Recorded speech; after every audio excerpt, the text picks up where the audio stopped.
Hello, and welcome to Dolphin's Dive, the weekly strategically minded Handelabra stream hosted by Logic Dolphin. Handelabra believes in civil rights for everyone and in being as inclusive as possible, so any comments or activity actively working against those goals are not welcome and will not be tolerated. You can follow us at Handelabra Games on Twitch and Handelabra on Twitter, Facebook, and YouTube. You can follow me personally at Logic Dolphin on Twitter, YouTube, Twitch, and pretty much any avenue. Sentinels of the Multiverse, Bottom of the Ninth, One Deck Dungeon, Aeon's End, and Spirit Island are all excellent Handelabra products that are available on Steam, iOS, and Android devices, and you can find more information on those games at handelabra.com. Hello, hello, hello. Let us catch up on Sentinels one-shots. We have quite a few to catch up on. We have 7 including this week's 6 previous weeks. It's been 6 weeks, I guess, since we've last played Sentinels. Whoops. Relic Hunters. From her throne, Citizen Dawn commanded, "Take up your weapons, reforged in the fires of our home. You have work to do." The citizens of the sun needed new sources of power to defeat the next wave of heroes. Citizens Hammer and Anvil set out to gather allies to help on their tomb raiding mission. This one-shot requires Mini-Pack 1, Infernal Relics, Mini-Pack 3, Villains of the Multiverse, and Oblivion. Okay. So we have La Capitan and Biomancer, right? That's Biomancer. Misinformation and Citizens Hammer and Anvil versus Guise and Redeemer Fanatic, Termi-Nation Unity, and Lifeline. And we're in Tomb of Anubis.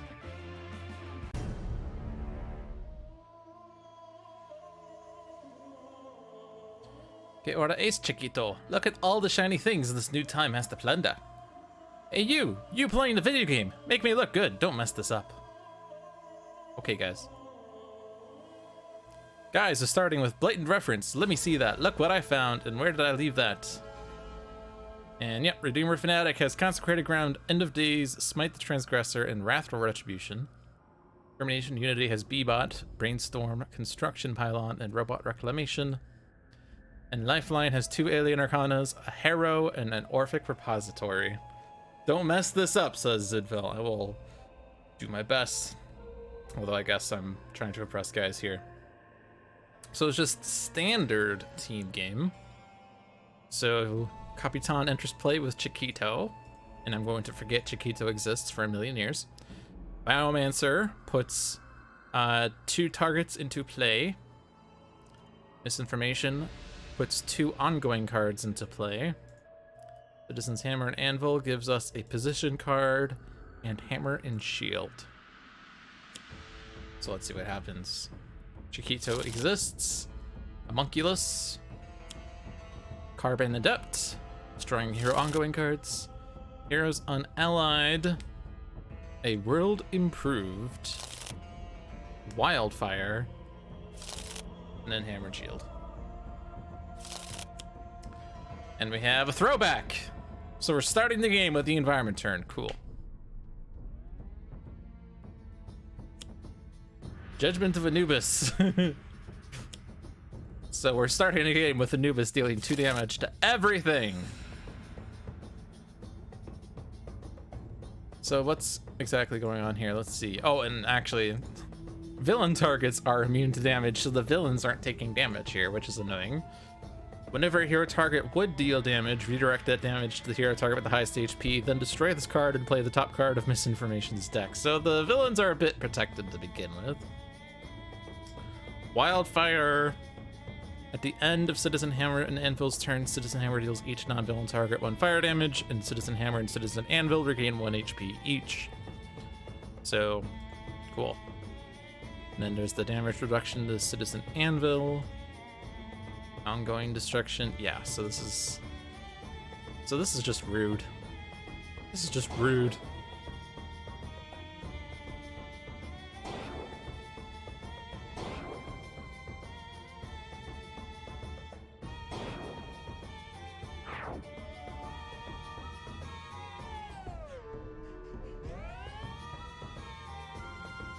All right. Damage to Fanatic. She has her Wrathful Retribution. And let's see. So we can't damage villain targets, but if no cards were played and no powers were used at the end of a hero's turn, destroy this card. And I can't imagine why I would play stuff here, because the alternative is that Fanatic doesn't do a thing. Fanatic has End of Days, which is interesting.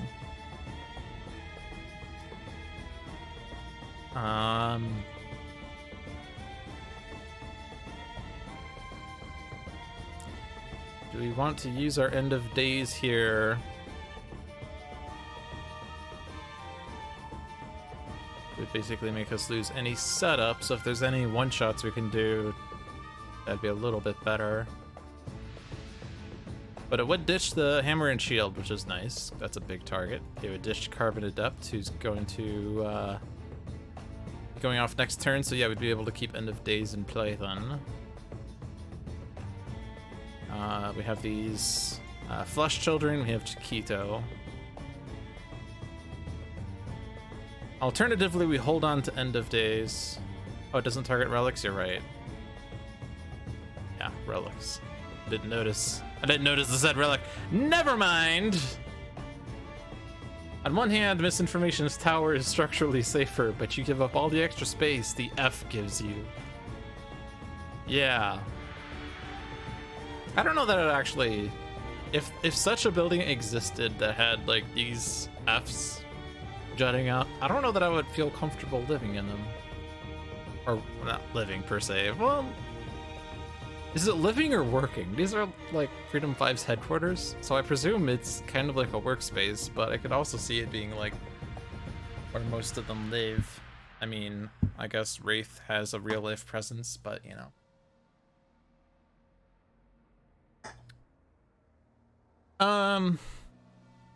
Yeah, so we're not destroying Hammer and Shield then, so never mind on that. It does destroy positions which are otherwise impossible to get rid of. We could hold on to End of Days until we get something stupid like Bastion.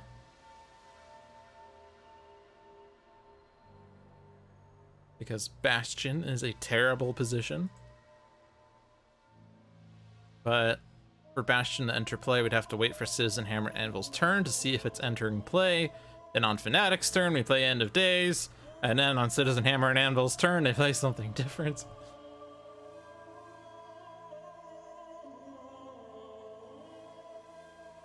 Anyway, I think we're still skipping with Guise here, right? Because we have damage that I can't do, card draw, but this also helps put, you know, best card ever back in my hand.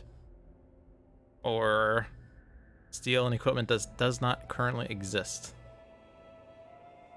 And then also card draw or damage. Or not or. Damage and draw or play. But I think we just skip and draw 2. Say cheese. Where did I leave that? Number 2.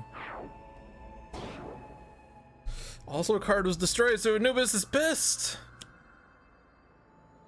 Termi-Nation.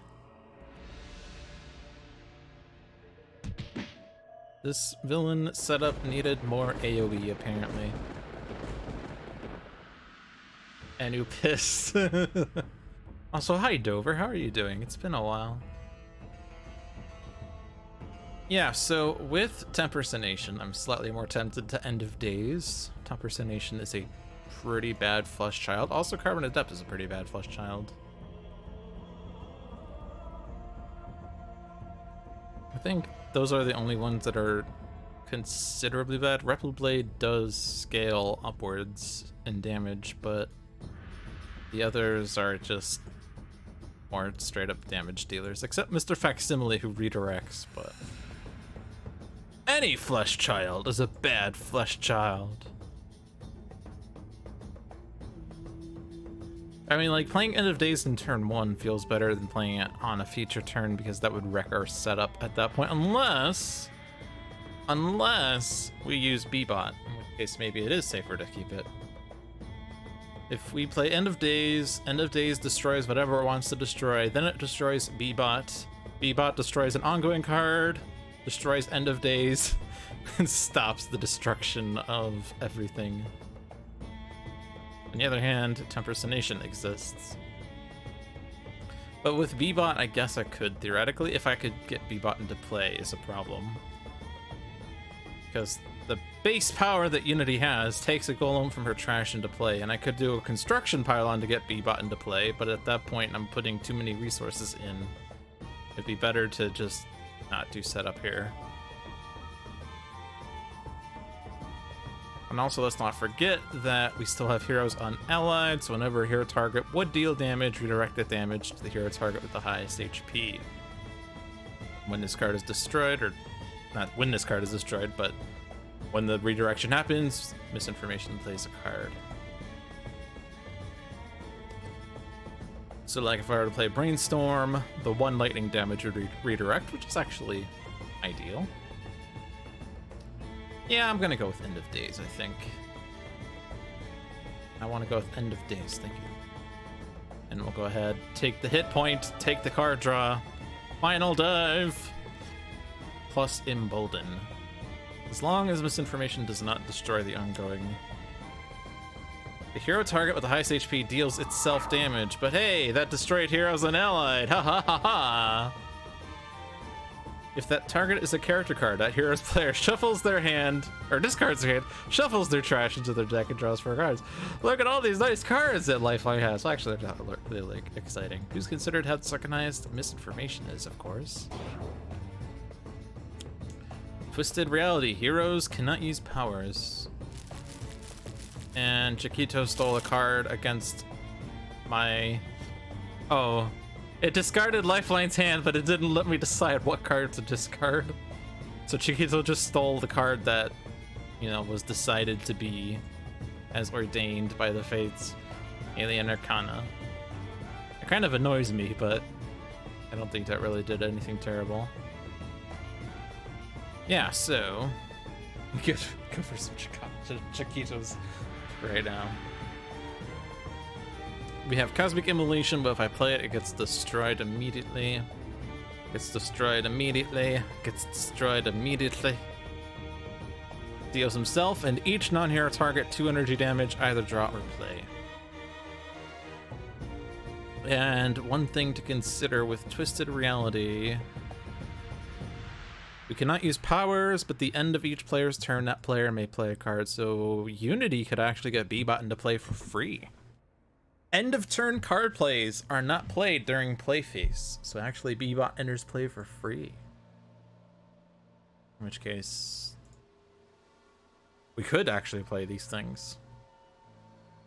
And we get 2 plays. So Cosmic Immolation plus Unleash Energy, deal 4 damage to all non-hero targets. Seems good. This is the top card of each hero deck is moved to the bottom. So Guise moves Selling Out, Fanatic moves Final Dive, Unity moves Champion Bot, and Unleash Energy on Lifeline. We don't have a Parson here. We don't have a Super Scientific Tachyon, so I don't think this knowledge is super important other than knowing where cards are in your deck. For instance, I now know that Champion Bot is the bottom card of Unity's deck, so if I wanted Unity to deal extra damage, that's not happening.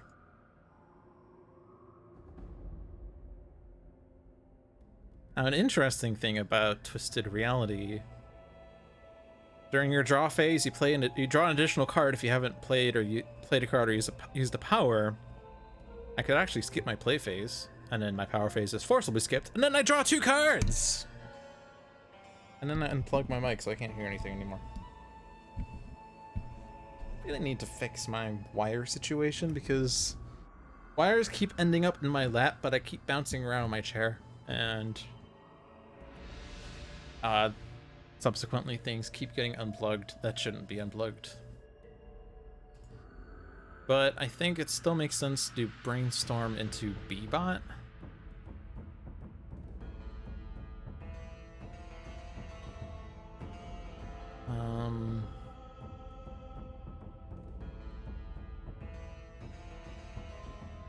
I wish there was something that let me play 2 cards or something, but Unity doesn't have that.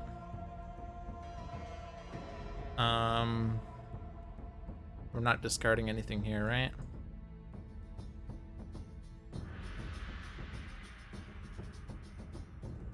Is there anything that I should be thinking about? There's damage prevention on Chiquito. And I guess we do want to use that up because of our planned Unleash energy. We want to be able to deal 4 damage.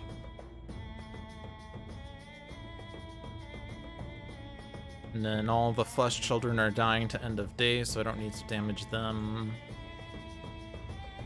Citizen Anvil has a -1.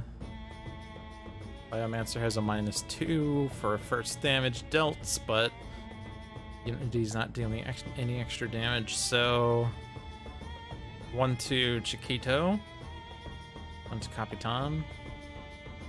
And which one revives? If Citizen Hammer's in cap, flip them. Yeah, so hitting Hammer right now while Anvil is in play doesn't seem to make much sense. Hey, Raptor Bot. Hey, Platform Bot. So, Chiquito. Followed by Capitan. And Misinformations in cap is actually innocuous. At the end of Misinformation's turn, each player discards 1 card and draws 1 card. So you discard your worst card in hopes of it scaling up. Capitan's in cap's actually a little more annoying. At the end of La Capitan's turn, 1 hero ongoing card is destroyed unless the owner of that ongoing card discards 2 cards. But yeah, Misinformation should be hit, I think. Power skipped, draw modular workbench, play B-bot. And we did do end of days, yes we did. Okay. Destroy 2 equipment cards. No cards were destroyed this way. So you hit second highest, and you don't do anything. Hit Fanatic because of Wrathful Retribution. Oh, this is why B-bot's going away. Okay. This was an effect that I forgot about.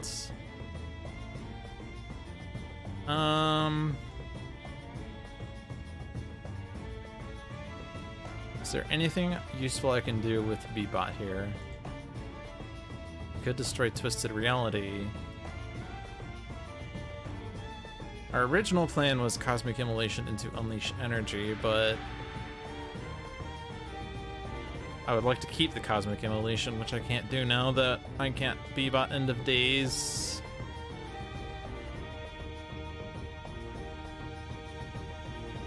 In which case, I would rather use my base power for card draws. There's no reason to use these things, is there?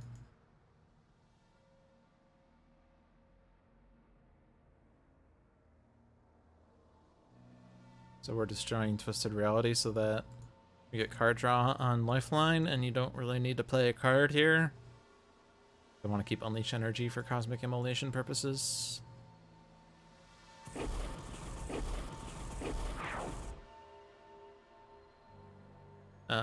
B-bot first. Actually, I'm not destroying the thing. Second highest HP. And I guess order did matter for this.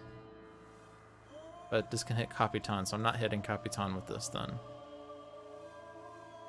I could just hit Misinformation. Destroy Twisted Reality.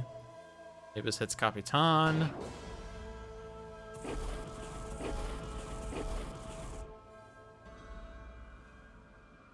Second highest. Give it to Guise. Guys, he's the hero I despise. Alright, so I don't think we're playing here. I don't need to hit anything. I'd rather just have Cosmic Immolation first. It is a bit tricky to get, like, Cosmic Immolation followed by a base power that doesn't deal damage. That's just awkward. But I can't play any of these ongoings because they're going away anyway. And again, I would like to keep that, so I'm going to skip that. Extract Unnatural Upheaval. Deal 1 target X infernal damage, where X equals the number of cards destroyed this turn plus 1. Excellent. Unity likes cards. Guise probably would like to imagine a scenario where he's useful. Fanatic, do you have something useful to do? You have an Embolden.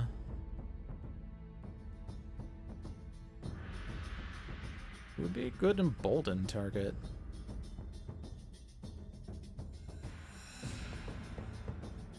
It'd be kind of amusing to use Modular Workbench to discard a guard to put a golem into play, and then reconfigure to destroy that golem, and put a golem from my trash into play. If the rise lasts longer than 4 hours, contact a physician. Probably card draw to Unity. I could also give it to myself, although I do have setup, or not setup, but I have cards I like to play right now. Don't you have a card that allows you to play like 2 cards? Yeah. If you have calculated action, you could then do Cosmic Immolation into Unnatural Upheaval, then, or not that, Unleash Energy. Unity at least has a Construction Pylon into Platform Bot and Raptor Bot on her next turn, which is okay. Guys, needs about 5 more cards to be effective.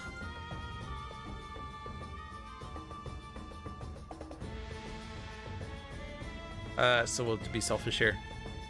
Terminarch's Casing. Okay. Second Unleash Energy.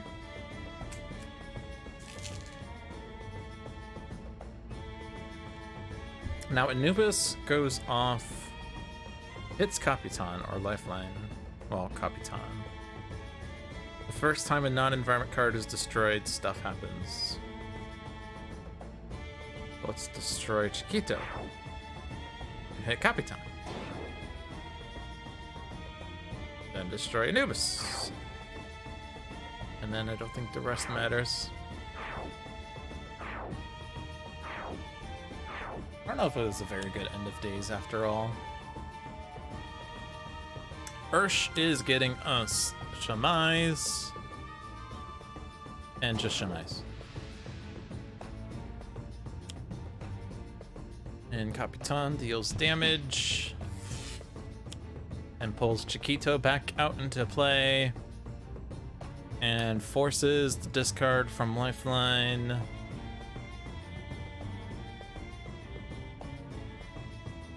We do have targets here, and Ursh is an annoying one because it keeps putting trials into play.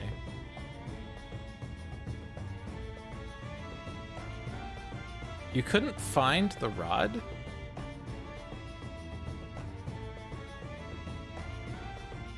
I guess because it was one of the 4 cards that were revealed, and so it was currently in reveal space and not in trash or deck. So it failed to get the rod because it was in purgatory. It's actually somewhat interesting. At the end of the environment turn, Shamise deals the non-environment target with the second lowest HP to infernal damage. Yeah, it seems like we're just going to be using Discharge Life Force. That's pretty good for environment stability. Plus, it deals damage, so I'm not playing that one. This helps keep Capitan and Misinformation in check. Damage reduction for safety against Cosmic Immolation, so I guess it's Cryptic Alignment then. Because this would be a power that we can use, yeah, with Cosmic Immolation. I guess it's not 100% reliable, but we do currently have 2 environment targets, so that's fine. And yes, Chiquito stole it, and I knew that Chiquito was going to steal it, but it doesn't matter. Okay.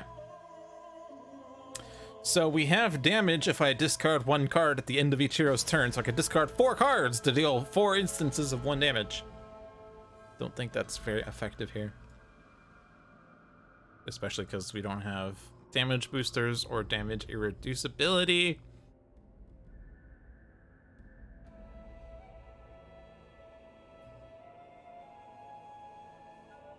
We could play Say Cheese to get the card away from Chiquito and then play another card off of that.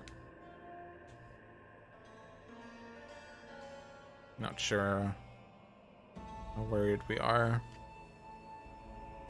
I could play Where Did I Leave That? We draw 2 cards. My base power does play a card, so maybe I do find something better with this. I have 2 copies of it, so I still have something. I can get something from my trash. Retcon and blatant reference. Well, considering there's nothing in my trash, I did get what I was looking for. Although neither of those cards do anything for me. It's another blatant reference and a retcon that destroys environment cards, I guess, but we're not really worried. This is gonna go after golems once Unity puts 2 golems in play. Gonna go after platform bot. Unless Chiquito's at 2 or 3, in which case it goes after Chiquito. I don't think I'm playing any of those cards. I guess I could play Say Cheese, but that's only if I have another card to play. I probably should have started with Say Cheese then, but I'm not really caring about that. Selling out.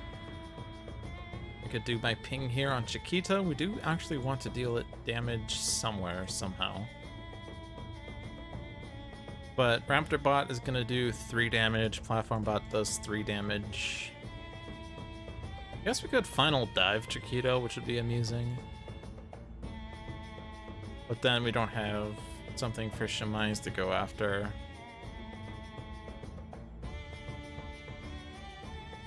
We have an Embolden, and we still haven't figured out where that's going. Yeet the Gremlin. What trouble are you getting into now, my little Chiquito? Was that actually, Omnitron Eyeball? Is eyeball even the right word?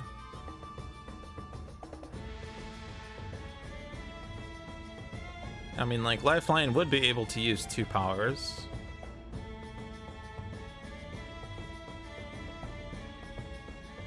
With Termi-Nation casing would have a bit of reduction.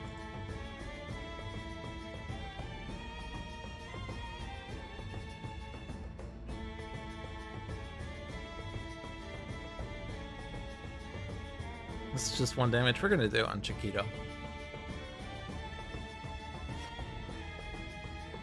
Alright, Super Ultra Kawaii. That is a card. Deal each hero target 2 psychic damage. And regain hit points and regain hit points. So Fanatic is currently at 13 damage on Wrathful Retribution. I could have just clicked on here to see that. So we could deal 13 damage here, which would be 11 damage to Biomancer. We could almost incap Citizen Hammer, which is fine because then Citizen Anvil doesn't revive him yet. But I don't think I want to do that. Now it's Embolden Lifeline.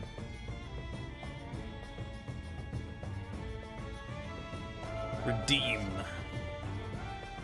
Sacrosanct Martyr. Absolution. Deja Vu. Ooh, we could get End of Days back.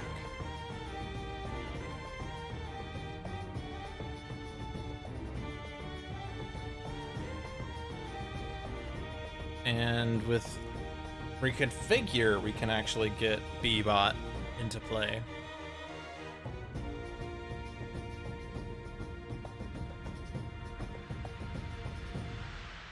Or we can worry about Reclamation.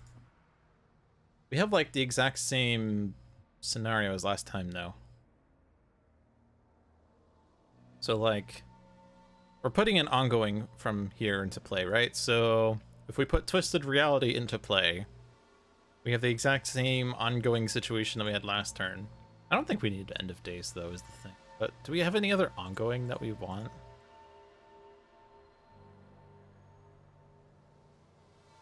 I guess we have we have these.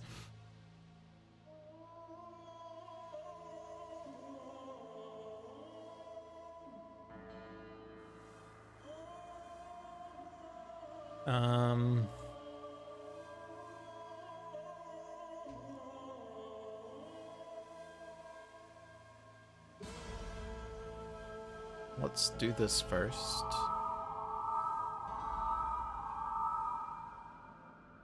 Yeah, so which of these ongoings are we putting into play?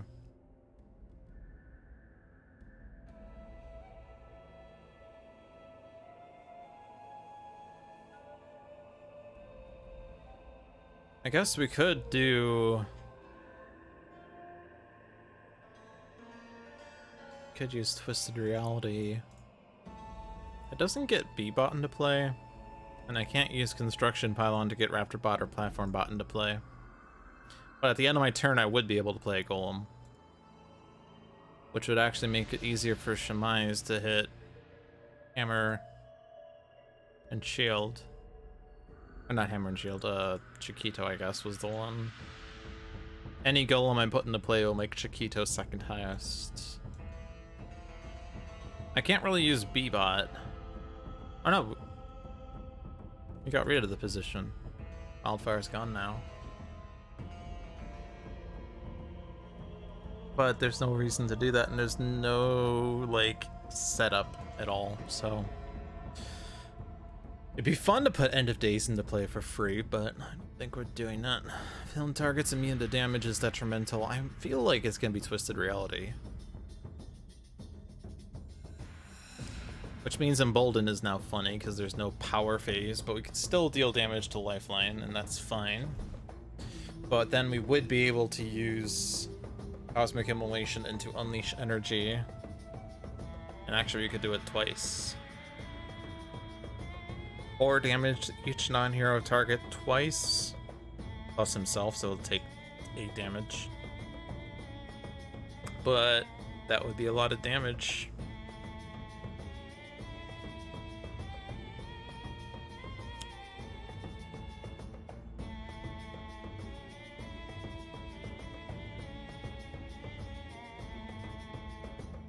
And this also deals damage. This is just the power, which I can't use this turn anyway.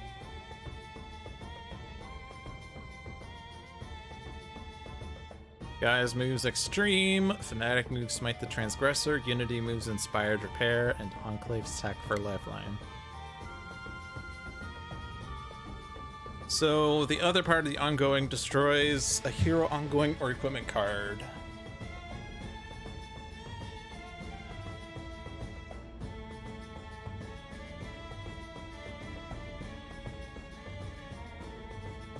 Which, like, you could just put something out for Guise, I guess. You could put out Let Me See That, I guess, although we don't actually have an equipment.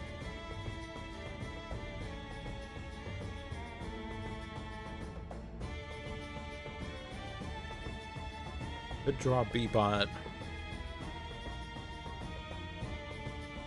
And when B-Bot is destroyed, he takes out Twisted Reality.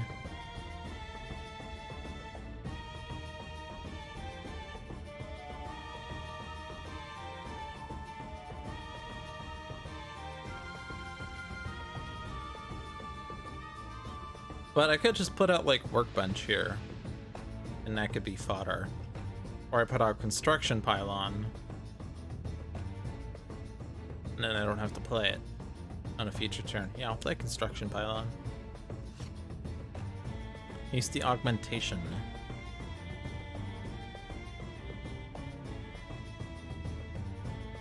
It doesn't say we can't use powers. Oh, it does say we can't use powers.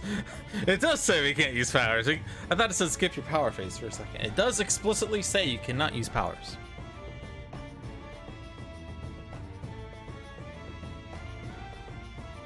I can put out Platform Bot here, and that would be fairly safe.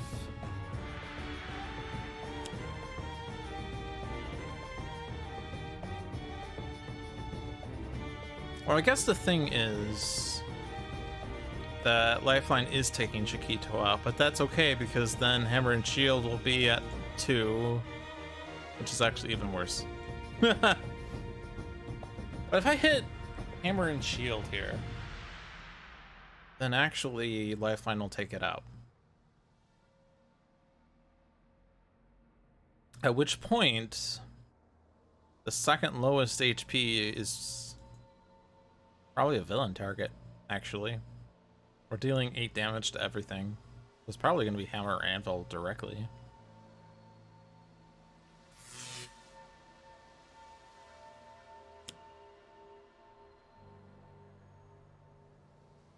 Hit Fanatic!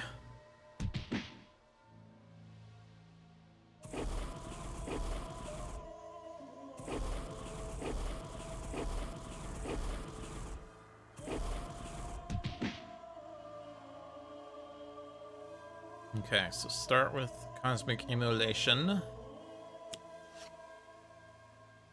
Draws me a card. Then I have this draw.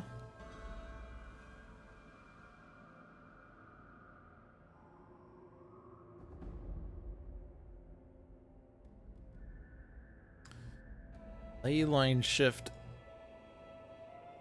Be a lot of self-damage. I think since I'm dealing myself 8 this turn, I can't use Embolden now. Bye, Embolden. Unleash energy! Does order matter? Not this time.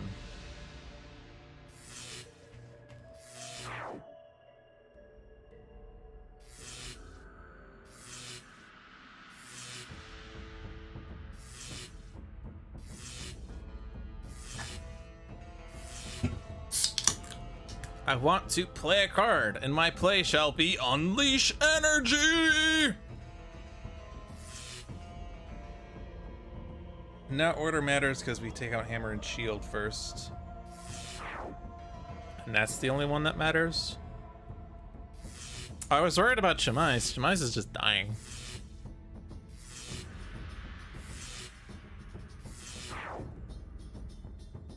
I also got Ursh, who's also problematic. 5 cards have been destroyed this turn. I could just destroy Twisted Reality with this. 5 cards have been destroyed. If I destroy Twisted Reality, that's 6. X is 6 plus 1 is 7. I have a +2, so that's 9.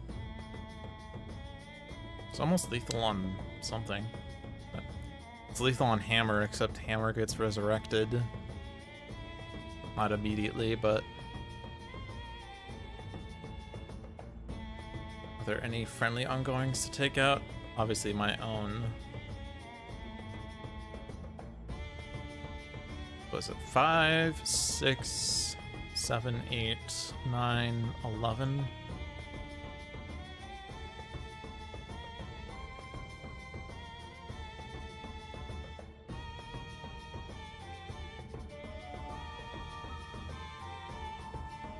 Will you rush Hammer at that point?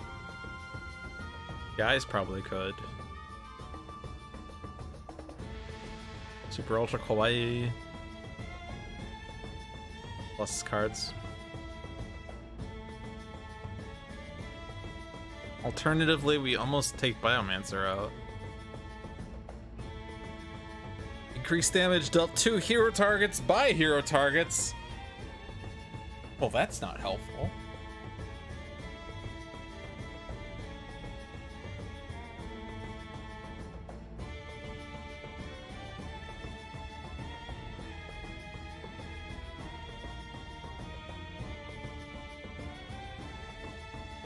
Oh, but if I destroy Cosmic Immolation, I'm actually not dealing 11 then.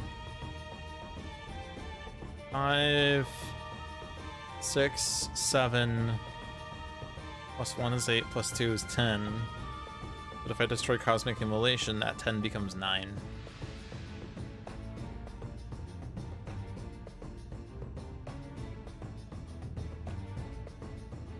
so the most I can deal here is 10.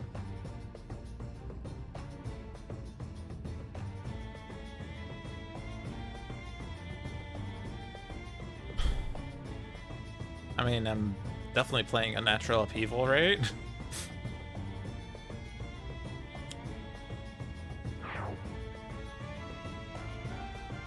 Six cards have been destroyed. It's dealing 9 damage right now. Alien Arcana hasn't gone off yet, actually.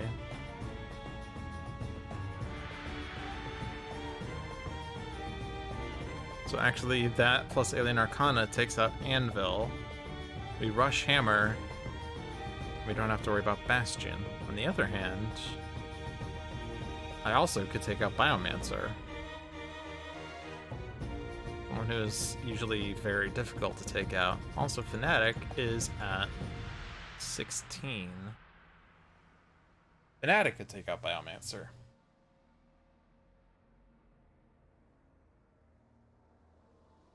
Even with the -2.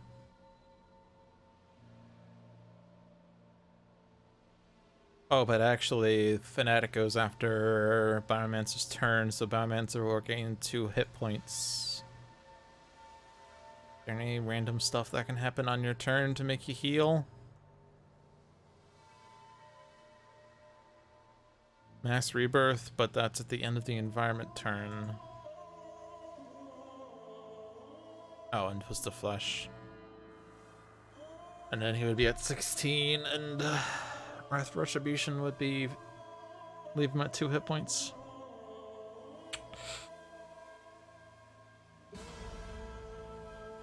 It's weird because, like, I can take out something here. I think we're leaving Alien Arcana, right? Alien Arcana and Cosmic Immolation is more damage. We'll leave them in play.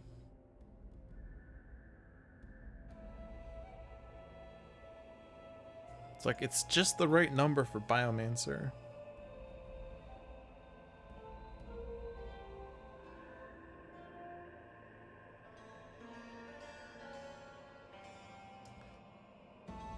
If I take out Biomancer, could I do the same thing that I was going to do, except have Fanatic do it on Citizen Anvil instead? So have Guise rush down Hammer, have Fanatic take down Anvil. That should work.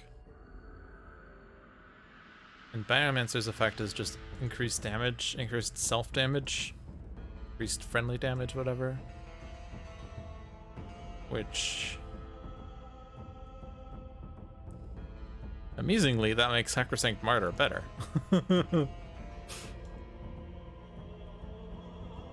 Yeah, I'm gonna take out Biomancer here.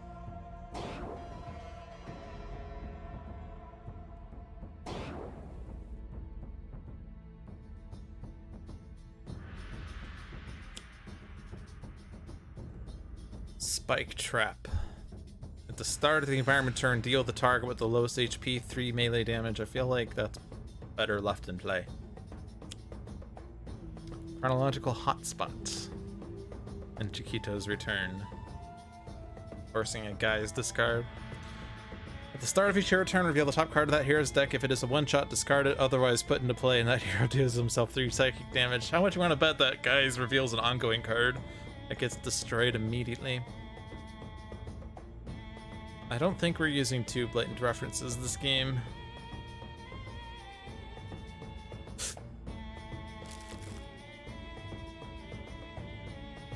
Hey, it's a one-shot.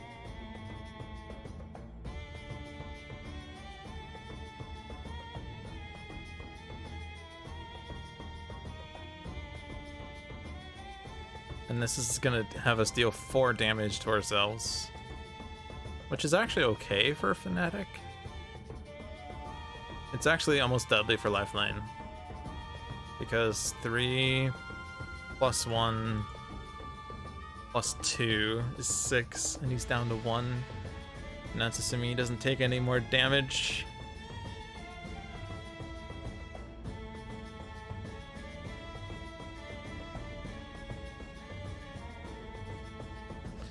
If I do, look what I found for 3. I put Hammer down to 4.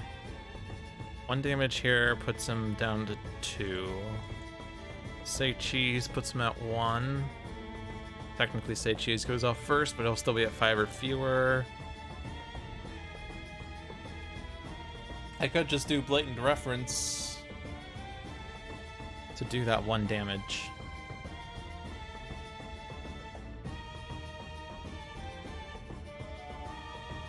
I could also do Super Ultra Kawaii into Blatant Reference. The problem is Super Ultra Kawaii will become very difficult. Wow, 8 cards in hand? My power level is over 9,000! Problem is, Super Ultra Kawaii plus Blatant Reference, that's 6 cards left. And I was planning on playing 2 of them. So that's 4 cards left in hand, which means this already doesn't go off. Except I would draw a card. Probably on my end turn, not even my play, so I don't think Super Ultra Kawaii makes sense. I could play, but did I leave that to get best card ever?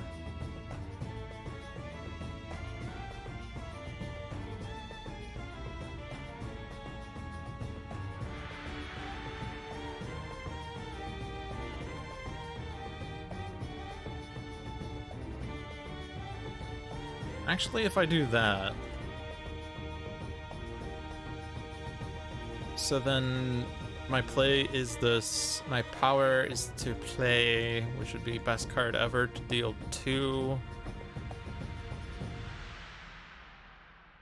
Puts Hammer down to 5. Say Cheese puts him down to 4. I could play what I found to put him at 1. And then my innate damage kills him, and then I don't play Blatant Reference or Super Ultra Kawaii.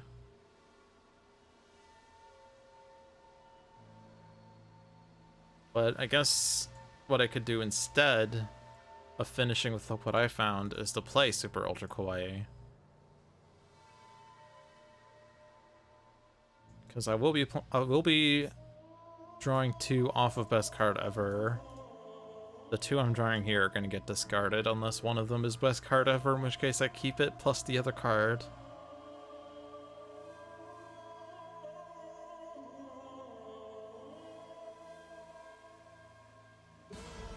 Problem though is if I'm doing Ultra Kawaii into Blatant Reference, I don't need to do that, do I? I don't know. I kind of want to save this for when I'm guaranteed that I can get a lot of setup out. And like Blatant Reference I want to keep for whenever I get Guise the Barbarian, because that would be 3 damage per card instead of 1. So I think it's better to just play the one-shots that deal damage and kill Hammer that way instead of wasting an ongoing and cards that could fund one or the other. Ultra Kawaii plus Blatant Reference is just too difficult to play right now. Got Gritty Reboots, and oh yeah, I'm that guy. Which someone might say to be, oh yeah, I'm that guy on Cosmic Immolation.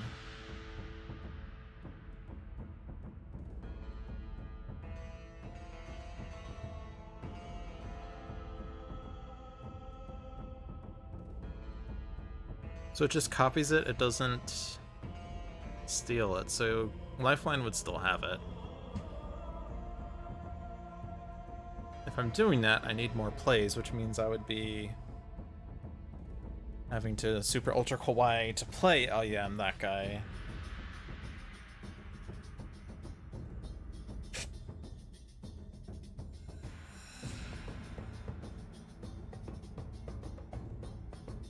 I think it's... Don't do that yet. The problem though is that if I keep oh yeah, I'm that guy, I'm not getting best card ever.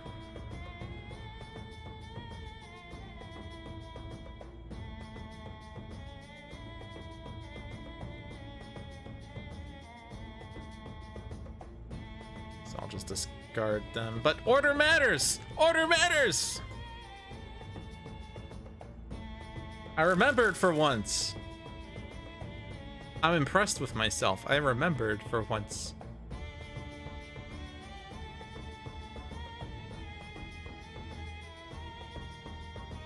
So play. We have to start with best card ever because Say Cheese Hammer's not going to be down to 5. Look what I found. Pretty reboots. Deal damage on Hammer. And I actually don't need to play Say Cheese. Actually, I didn't need to play Say Cheese in the beginning. Because if I do look what I found with my base damage, that's enough damage, and I save Say Cheese for discard or damage later.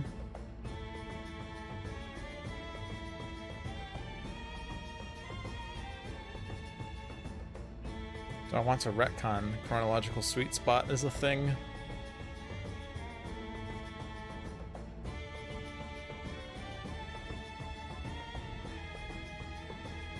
I think it's too risky for Lifeline.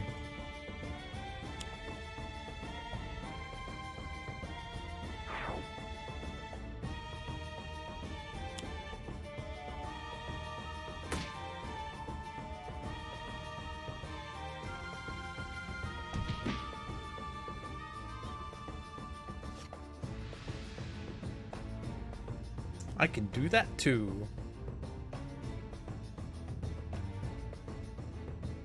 Alright, so Wrathful Retribution.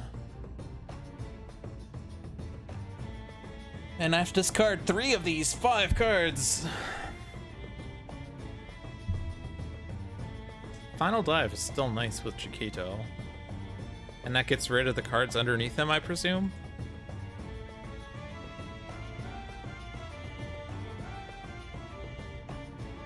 I don't think I can play Smite if I'm keeping Final Dive, because I won't have an extra power just yet.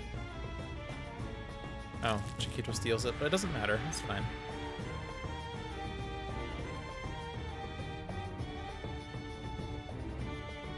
The question is whether I keep Consecrated Ground for more ongoing destruction. We did lose Lifeline's ongoing destruction card. E-Bot would help, but sacrifices Platform Bot. And we don't have ongoing destruction here. But I think we keep Consecrated Ground to discard the other 2.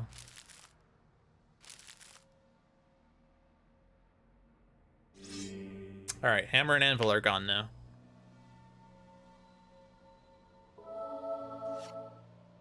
Prayer of Desperation. And Zealous Offense. Increase psychic damage by 2. Best card ever is on the bottom. Brutal Censure is on the bottom. Scrap Metal and Repair Leyline. So the other best card ever is on the bottom of the deck, which is unfortunate.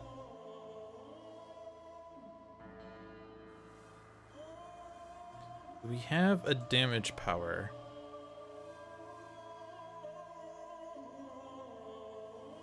We do not, other than Guise. I mean, yes, Guise does.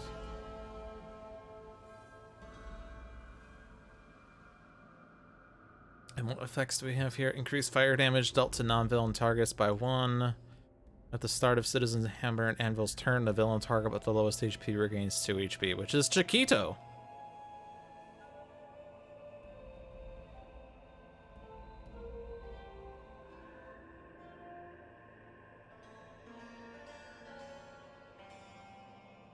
So this is going after Platform Bot right now. If I get Raptor Bot into play, it goes after Raptor Bot.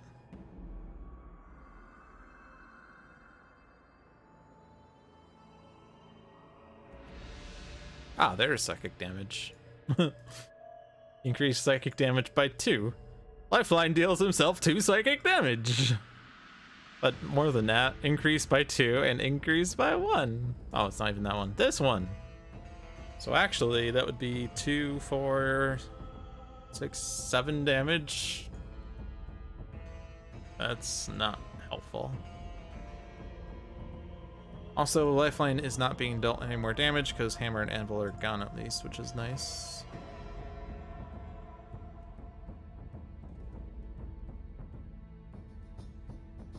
But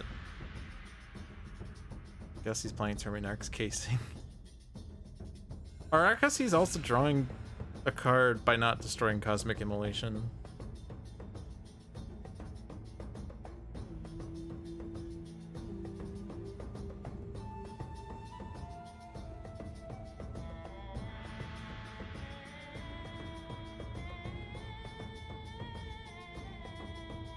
So what am I doing here?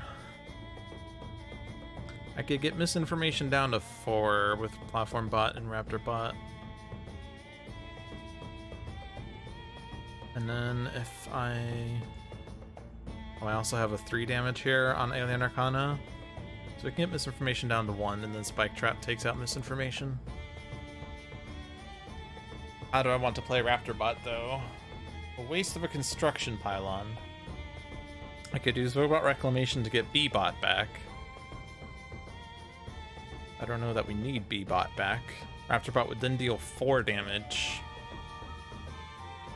Which is actually an annoying number, because now Platform Bot plus Raptor Bot plus Lifeline take out misinformation. Spike Trap takes out B-Bot, though. B-Bot takes out Spike Trap?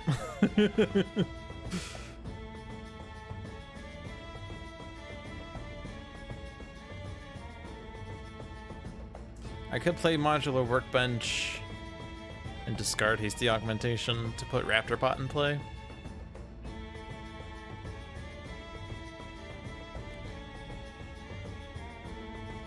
This match isn't gonna last much longer, right? We're gonna final dive Chiquito into La Capitan, and then the golems on the next turn will kill her. So I'm not gonna overthink this.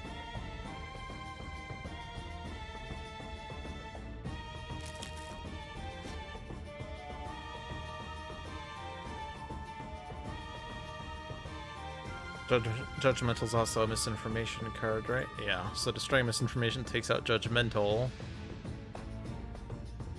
Which means that, well, doesn't really mean anything.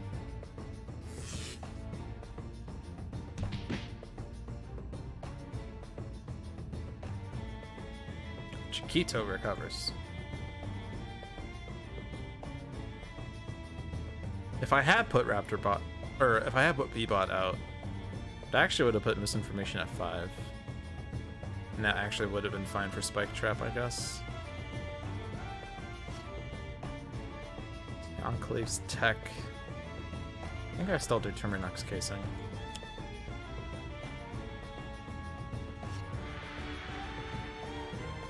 The Arcana. Give the draw to Guise. Gaming character. A natural upheaval. Hit misinformation. And there's no reason to really do anything here, because we're going to just flip Chiquito, or final dive Chiquito, which means doing damage to something doesn't make sense. We'll just regain hit point. This information's gone. Judgment of Anubis is out, though.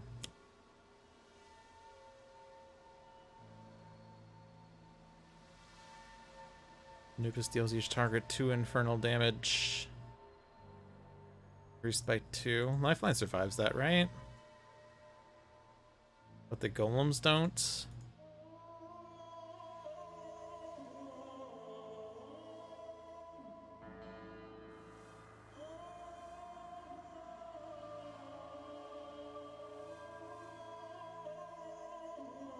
Don't want to destroy any of this stuff, right? We could just leave it out. Well, we get 2 cards back at least.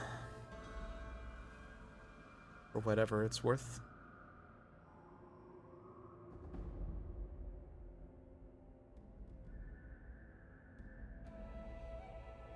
Oh yeah, Raptorbot's... Well, yeah, Raptorbot was going. I don't think... So this goes after second highest. Second highest is currently Guise behind Fanatic. If I hit Fanatic, we can have a Judgment of Anubis at Fanatic instead. That's really the only thing we can do here. Or we can have it hit Unity instead. We can't get Capitan hit by this because Capitan's at 11. But I think it's okay for it to hit Fanatic.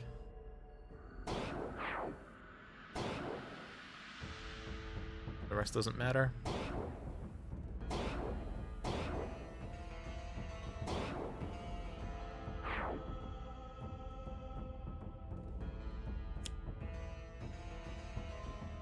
Stitch in Time. Too little, too late.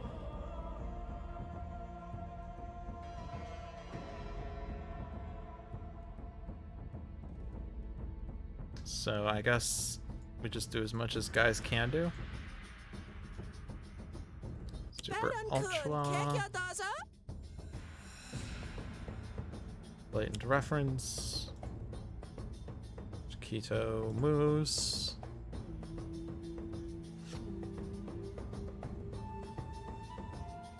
I get a play here. Place Say Cheese on Chiquito. I get to play.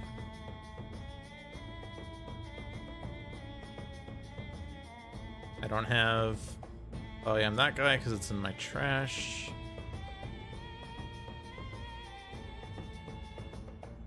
Take a look what I found. Capitan. Discard total beefcake. Chiquito steals it, so I guess that was useless. Never mind.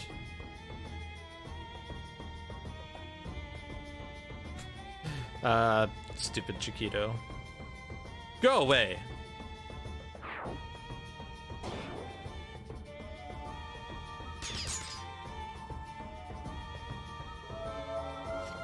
And now we have to do a bunch of drawing and discarding, or discarding and drawing or something.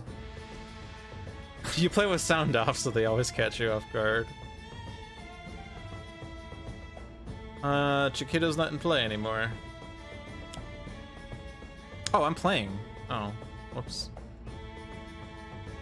I wasn't even paying attention. This is still Fanatic's turn. I was thinking we're over here, because this game's over. Sure, Termi-Nation's casing now belongs to Guise. An ongoing card entered Lifeline's area, so he also drew a card. Now I discard, but this is for blatant reference now.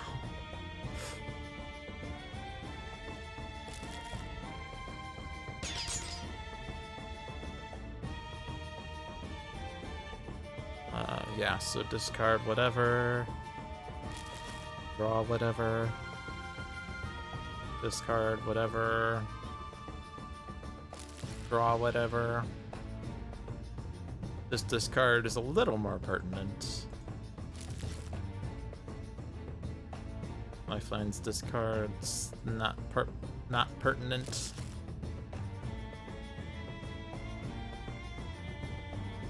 So we need to deal 3 damage to La Capitan. We got 3 damage there.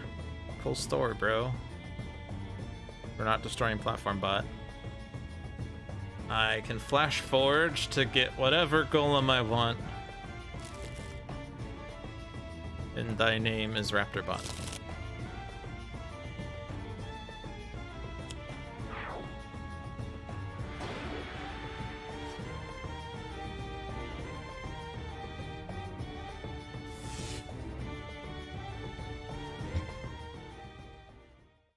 Okay, so that wasn't too hard of a game. I just tend to overthink stuff all the time. I mean, it was definitely like an important decision as to how I wanted to use my big damage. It didn't really matter. It wasn't life or death, it was just min or max. So now we go back to one of the previous 6 weeks. Oh, Oblivion. I guess I'm playing this one next week. That is my weekly or monthly Oblivion match week. It's definitely not one we're gonna play right now. I keep hitting the wrong one because I want to go. I have to hit the collection button to go back to like this screen. I guess that makes sense. Random chance. Randomized start. Squinting at her character sheet, Unity furrowed her brow.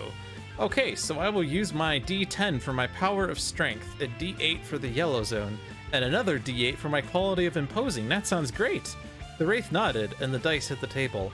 Wow, Deborah, that's quite a roll. Unity wailed. All ones?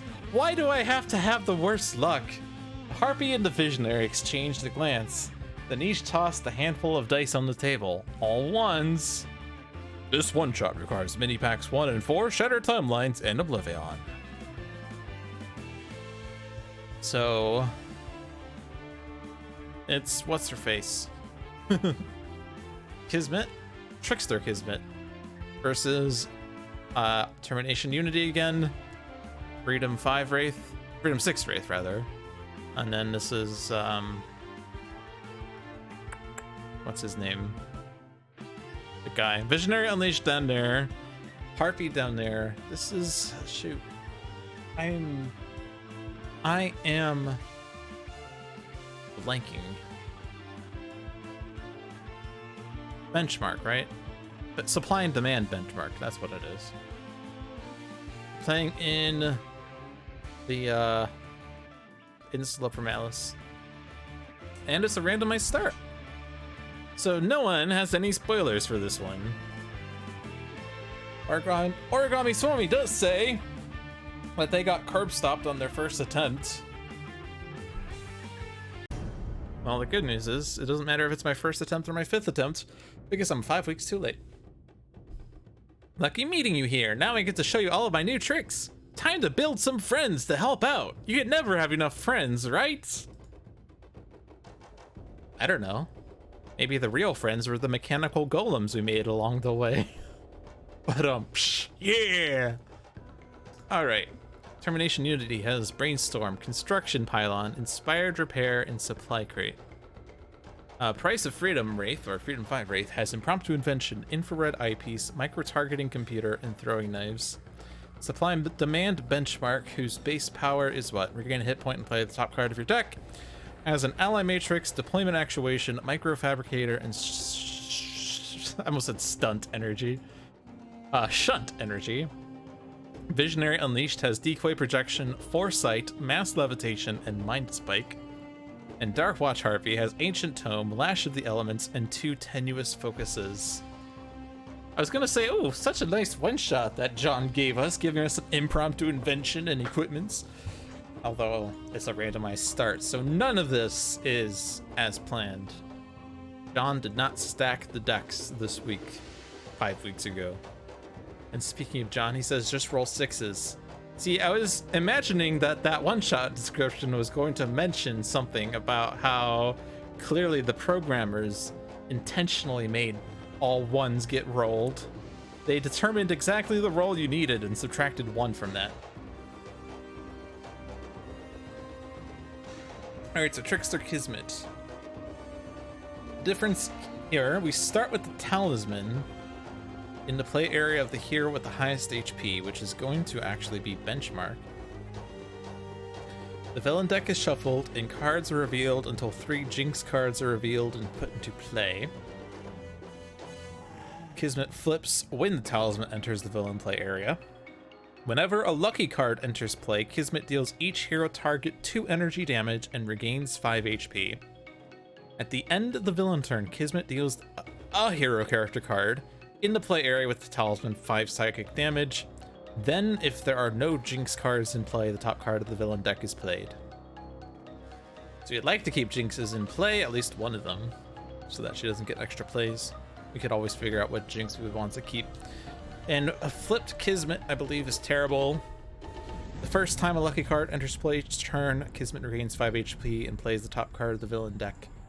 So either way, she regains 5 HP, but is either deal each hero target 2 energy damage or plays top card of the villain deck. However, at the end of the villain turn, Kismet deals each hero target and the Talisman 2 psychic damage. Then Kismet destroys 1 Jinx card.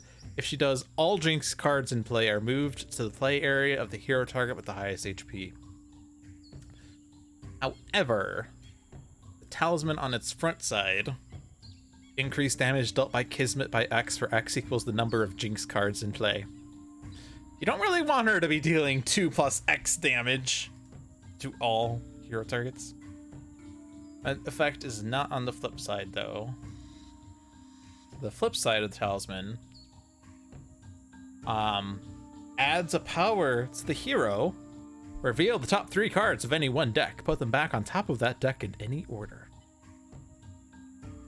And we're basically going to need to use that to ensure that Kismet doesn't play a lucky card at the wrong time.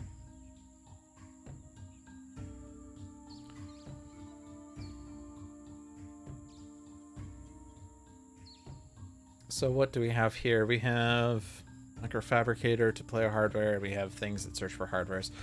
So can we give some protection to benchmark is basically one question we have to ask. But let's see. Random start. Unlucky break destroys cards and deals damage. Unlucky break. Followed by weak heart. Well, we have to keep this Jinx card in play, otherwise she plays extra cards. Whenever that hero uses a power, Kismet deals that hero 1 psychic damage. Whenever you use a power. So it seems like Stun Bolt is what we want here off our impromptu invention. Actually, infrared eyepiece would mean we don't have to use the talisman. But if I do Stun Bolt, then your weak heart doesn't do anything. You don't do anything with Jinxes, right? At least on this side. Until there are no Jinxes in play. But if we have this on Wraith, like it should just be... I guess we could just put it on benchmark as well. It doesn't really make a difference then. Either hero's gonna have a +1, at least for the time being. There is a Jinx that does provide a +1. Play next to the hero target with the highest, increased damage by 1. Weak heart goes against the lowest, but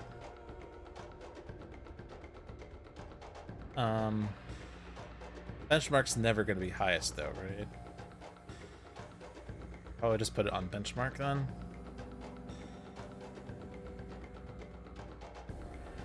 Let's double check if there's another Jinx that says do stupid stuff. Do stupid stuff! Play stupid games with stupid prizes!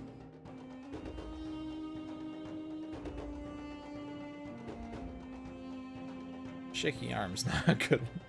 But we can leave this one in play and we'll just put it on benchmark. Karmic Disjunction. Oh right, this is her actual play. Never mind.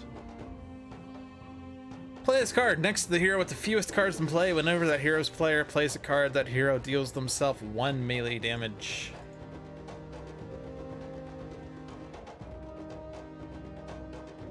This is Dark Watch Harpy. I can never tell the difference in art between the two. I think doing it on Unity is incorrect.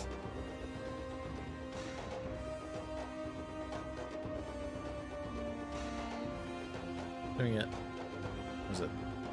It's on anyone, actually. Doing it on benchmark is incorrect. Because there's the play there. Doing it on Wraith is incorrect because there's an extra play there. This is self-damage.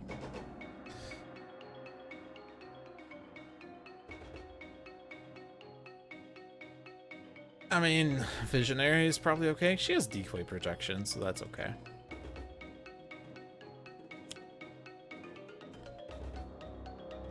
And then we have the other Jinxes.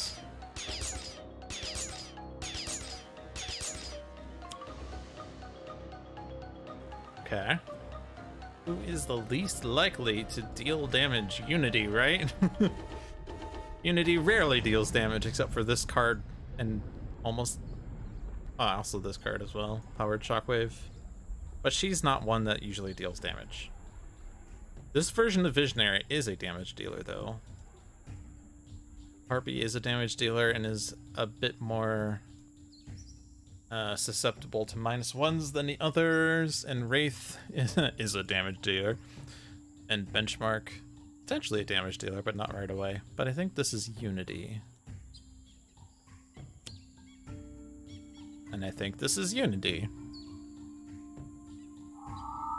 Okay, so we got all these Jinxes. We got 4 Jinxes. So imagine that we flip Kismet and has a damage increase of 4. Talisman might need to be taken out intentionally at some point just to make sure that it doesn't get destroyed by Kismet. But we do know what Kismet does. At least once we have the talisman doing things. Alright, so now here you have nothing in your trash. You do draw a card off of this if nothing else happens. Or not even if nothing else happens. You always draw a card. Well, you may always draw a card. But you have no golem in play, no golem in your trash, so this would just be card draw. That's lots of card draw. This is 1 card draw now, 2 card draws later. And this version of Unity doesn't need to leave the supply crate in play to destroy it. Inspired Repair and a construction pylon. We probably want to just draw as many golems as possible. So just play supply crate, gets a B-bot. And we draw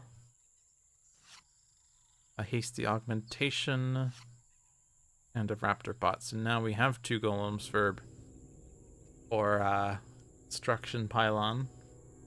You don't need 2 golems, but whenever I'm not putting 2 golems into play with this, I feel like I am not playing well.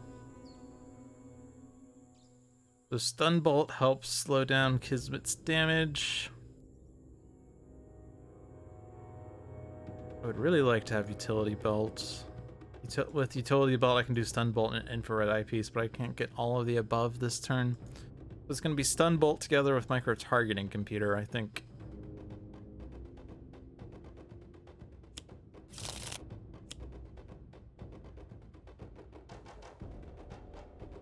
Slow you down.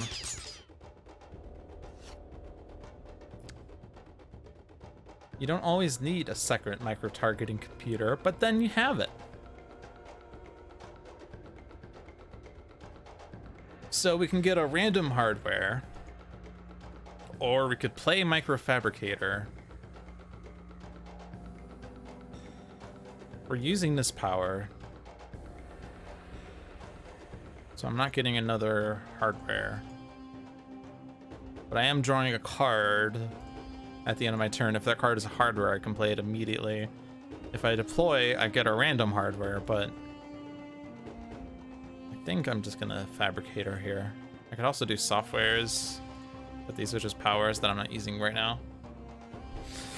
I like getting hardwares out to support my software though. So fabricator. Reveal Kismet. Lucky, lucky, lucky. Uh-oh. Well, it's not Fortune Smile. So we're going to need to use infrared eyepiece to get rid of these 2 Fortune Smiles. Or one of them at least.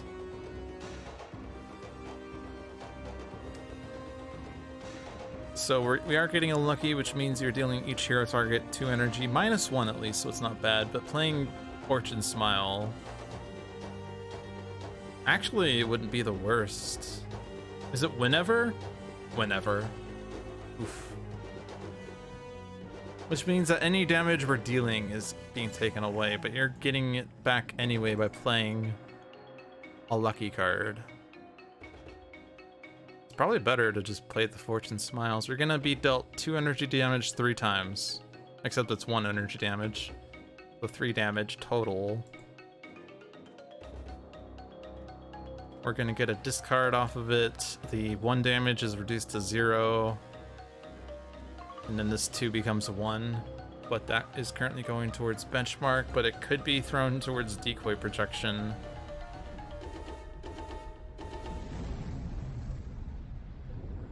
Because benchmark needs to not take that much damage. How much damage is being dealt to the talisman though? It's not a hero target.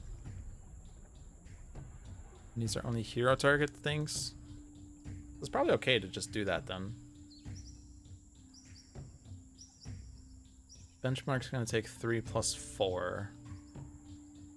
So I'm at 12. Smoke bombs would also be somewhat nice to save benchmark a little bit. But we don't have means of getting that right now.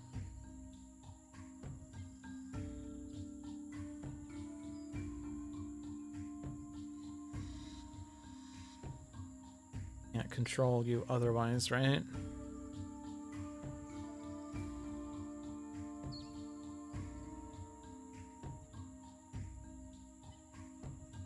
Okay.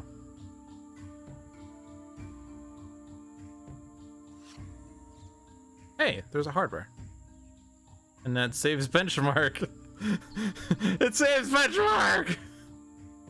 We did it, team! I don't need to discard here, though. There's no discard effects. So instead of taking 7 damage, he's being dealt 3 damage. Because he's going to be dealt 1, 1, 1, and 4. He's not being dealt 0, 0, 0, and 3.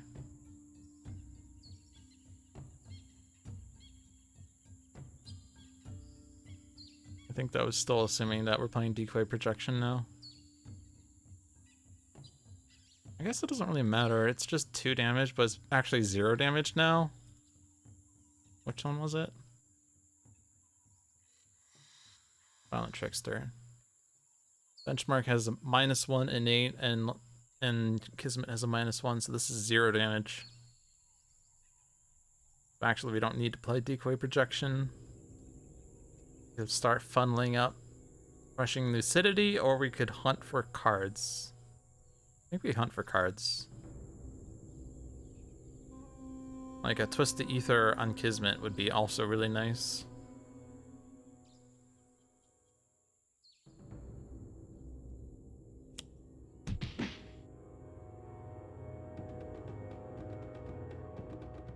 Two Mind Spikes and a Mental Divergence. Mental Divergence destroys ongoing cards. We don't need all of them destroyed, if any of them. Like, we don't really care about these jinxes. I don't think we want both Mind Spikes in any case, so we'll put Mental Divergence in hand and 1 Mind Spike on top, 1 on the bottom, and we draw the one we put on top. Alright, Harpy.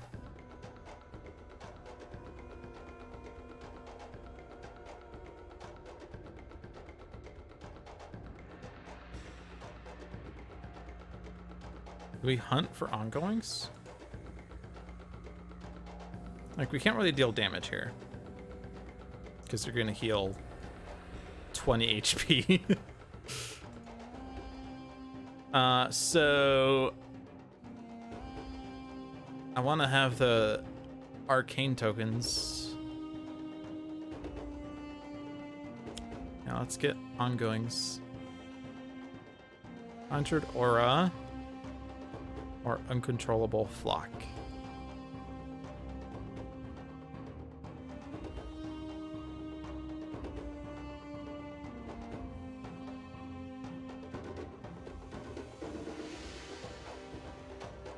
Uncontrollable Flock's weird.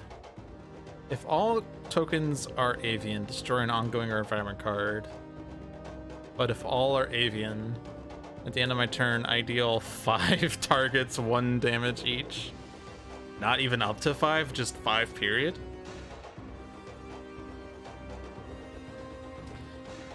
A Conjured Aura. I guess that gives more control.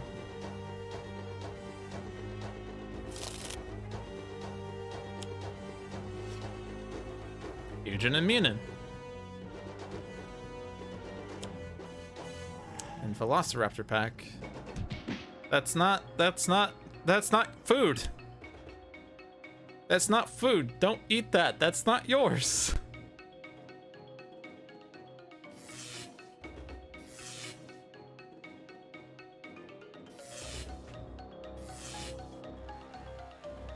The first time I'm dealt damage, I may flip it. And I don't want to have 3 or more avians.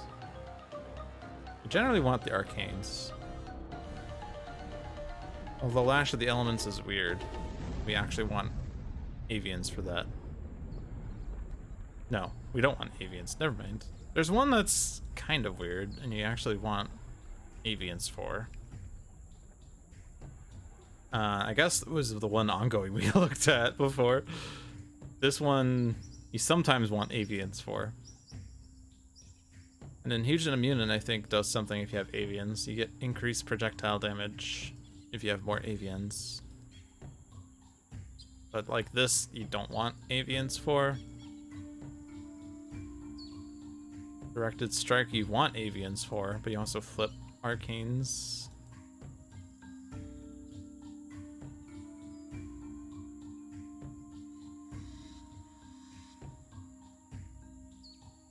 Flox care, not cure. Flox care. If you have avians, you get retaliation damage, but I don't know. We're going to flip an avian.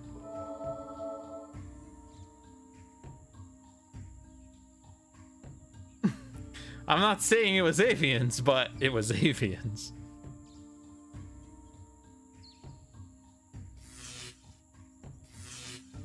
And I'm just reminded of that one crazy guy that for a while his face was shared every time there was like some weird alien thing, and he's like, aliens.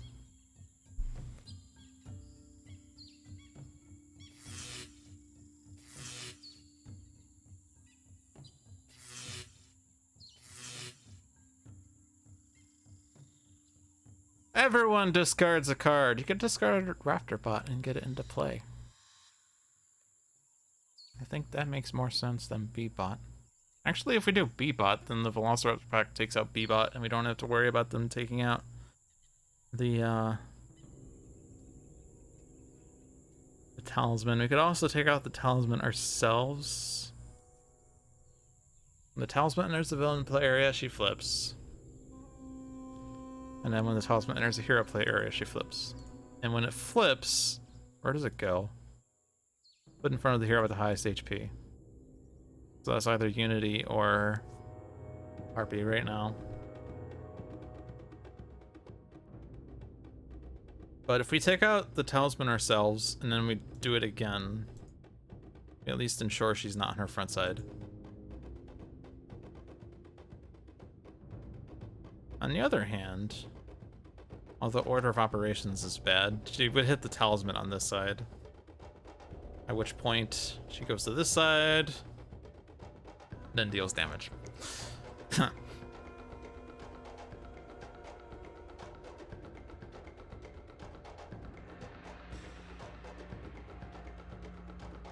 don't know why I wouldn't. Oh, right, guys, we were thinking B-Bot. I think B-Bot's safer than Raptorbot here, because the Velociraptor pack could take out B-Bot.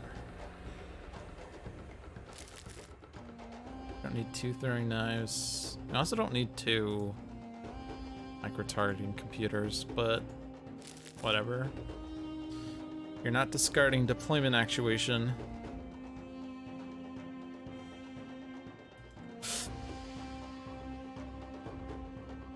A power out of turn is probably better than Shunt Energy. Giving that to Wraith for an extra -1 or for deck manipulation. Although he needs an extra power to use it. And then this one. I could play Mass Levitation and I don't care about the Velociraptor packs until there's 2 of them, in which case it's terrible. But I'm discarding Mind Spike, I think. It's not an ongoing card, so it's therefore worse, right? Worse? Worse? Lose a focus.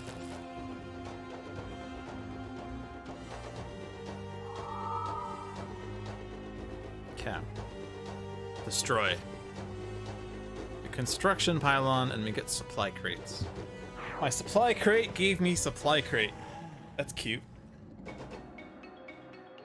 You have a -2, so Brainstorm doesn't do much. I think we just supply crate. We could Hasty Augment. Although Stun Bolt would be lost immediately. Just do supply crate again because that draws a lot. Get my B-Bot into play. Powered Shockwave. And Volatile Parts. Still have not found Stealth Bot, nor have we found Flash Forge. But this seems like a good turn for Infrared Eyepiece. We're still stunning her. Is she simply stunning?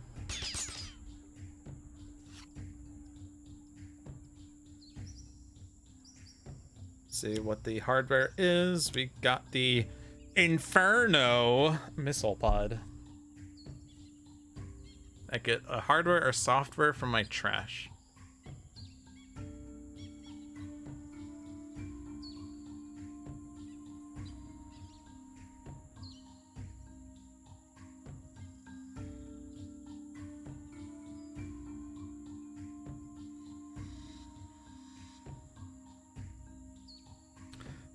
Well,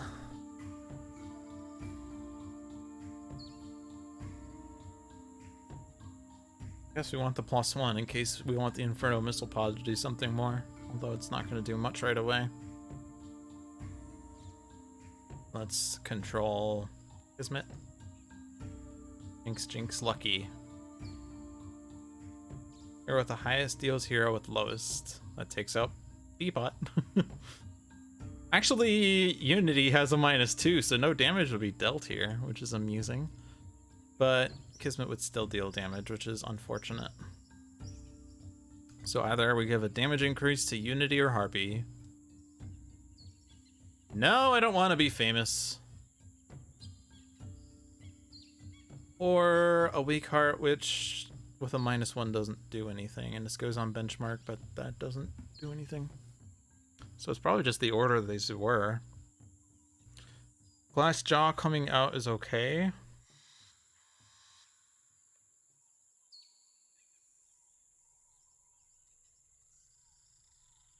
But Weak Heart doesn't do anything. Yeah, so we don't need to do Talisman next turn then.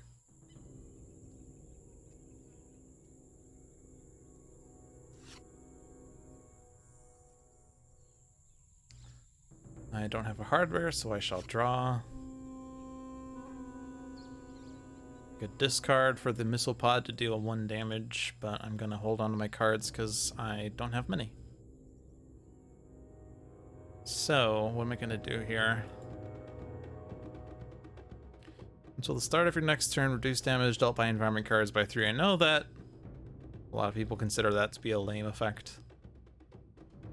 Honestly, though, it's pretty helpful in this environment.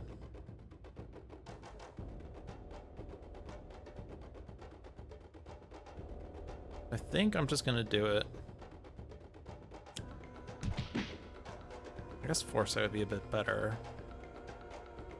But it means I don't have to worry about the Velociraptor pack this turn. Or I could just take out the Talisman here. But if I do that, I need to ensure I can take it back out. We don't have Velociraptor pack helping us now, for some reason.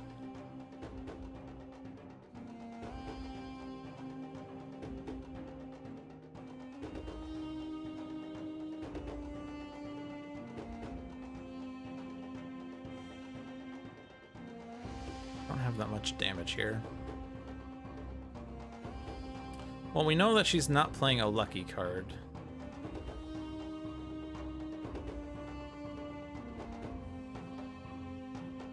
There are 4 Jinxes in play, so she would deal 6 damage.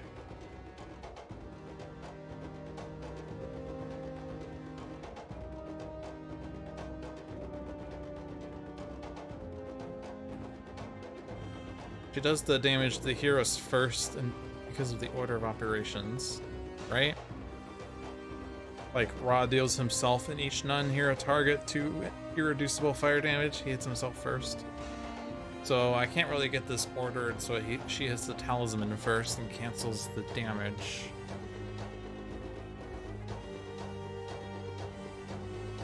Not really comfortable with the Talisman being at 1.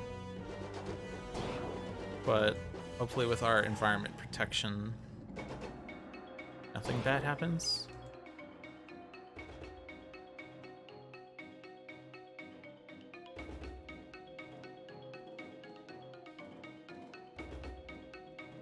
Huge and Immunin out.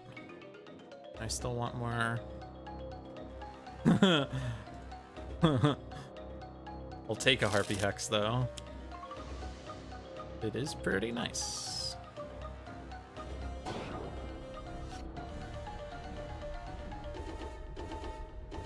need to flip a token here, though? Don't think so. We do get 1 damage off Harpy Hex, or 2 damage off Huge and Immune. Okay. Oh, Volcanic Eruption is here.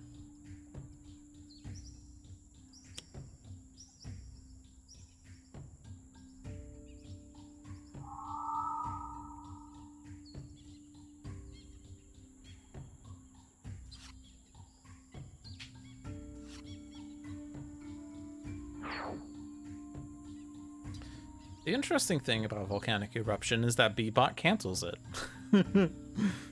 Deal each target 7 fire damage. That is coincidentally enough the amount of HP that the talisman has. Or the max HP of the talisman, I should say.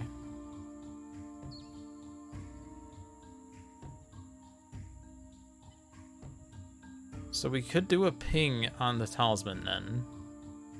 Let the volcano go off. We're not using mass levitation this turn then.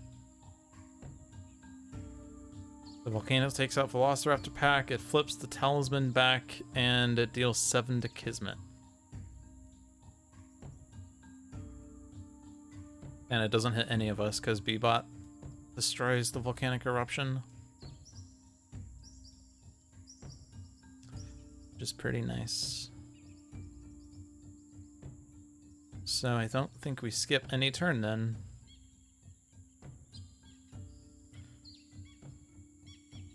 Get 2 golems in play.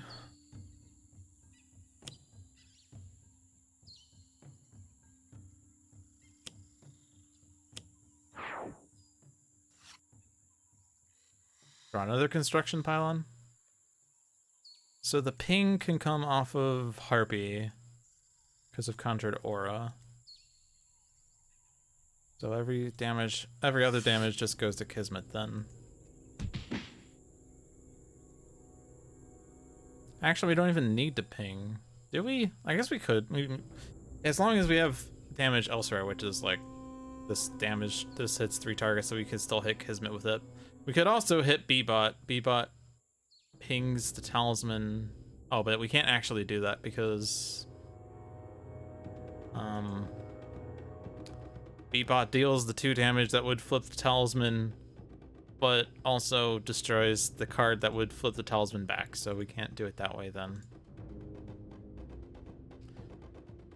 Don't need grappling hook unless we want to start getting rid of jinxes, but I think we want to get rid of the +1 jinx. We have 2 left feet, that is annoying, but put out more equipment. We don't need to reorder the villain deck right now. Just keep Kismet stunned.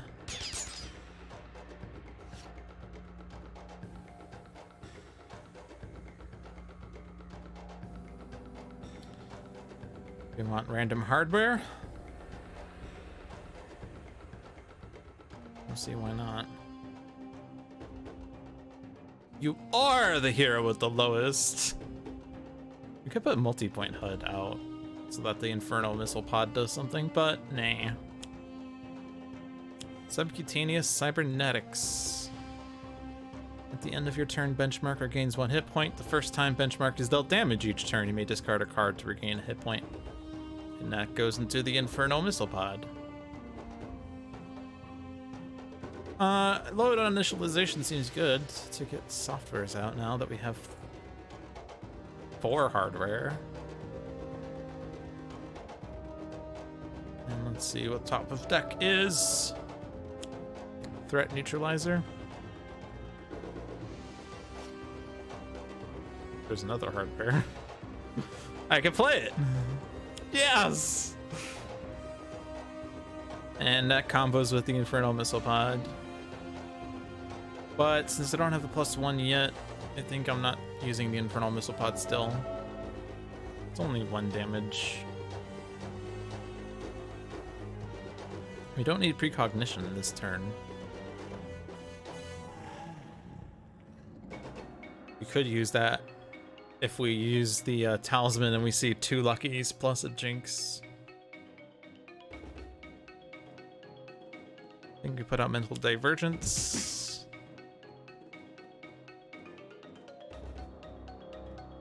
question is, do I get rid of the stupid 2 left feet now, or do I just keep hunting for, like, Twist the Ether? I think I want Twist the Ether.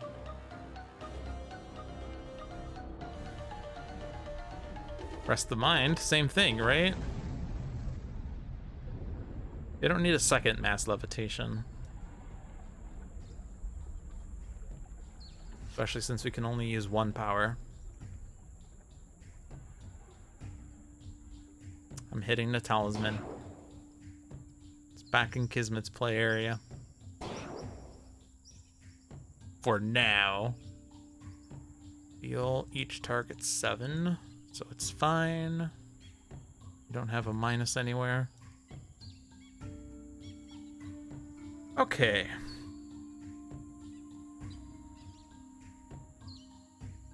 We could get an extra power for some reason.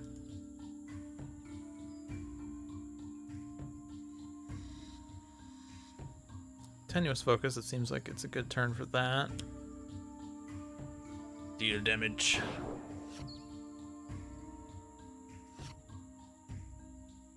Top card of my deck is Uncontrollable Flock.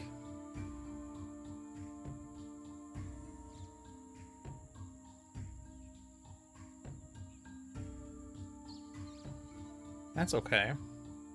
It flips tokens, which means damage.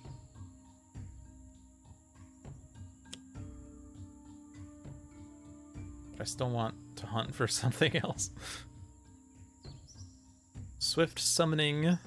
Reveal the top card of 1 hero deck, play a card, reveal this way, blah blah blah blah blah. Or Magical Bequest.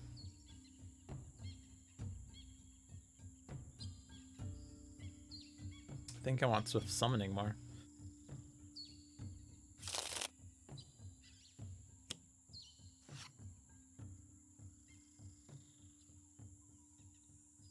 So, we're dealing 2 targets, 1 projectile damage each, so that's fine.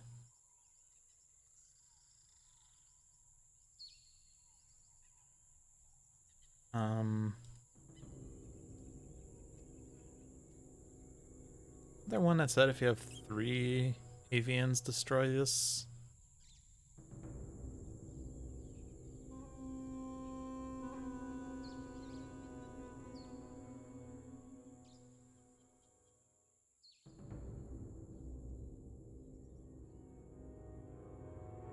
Ah, yeah, here it is. Star of Return.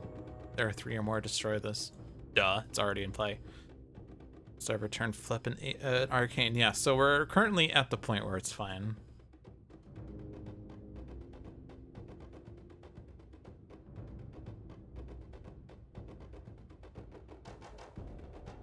Oh, you're gonna get 3 Avians and 2 Arcanes. Is there something...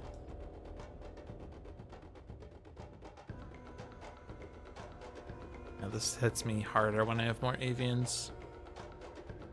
Also, this wants more Arcanes. I'll just flip a token. Flip an Avian. 1 less damage. Actually, it's 2 less damage, technically, but we don't care about the damage. She's at 54, so all's good in the world. Okay, 7 damage to everything. 7 to Kismet. 7 to Talisman. This goes to either Unity or Harpy.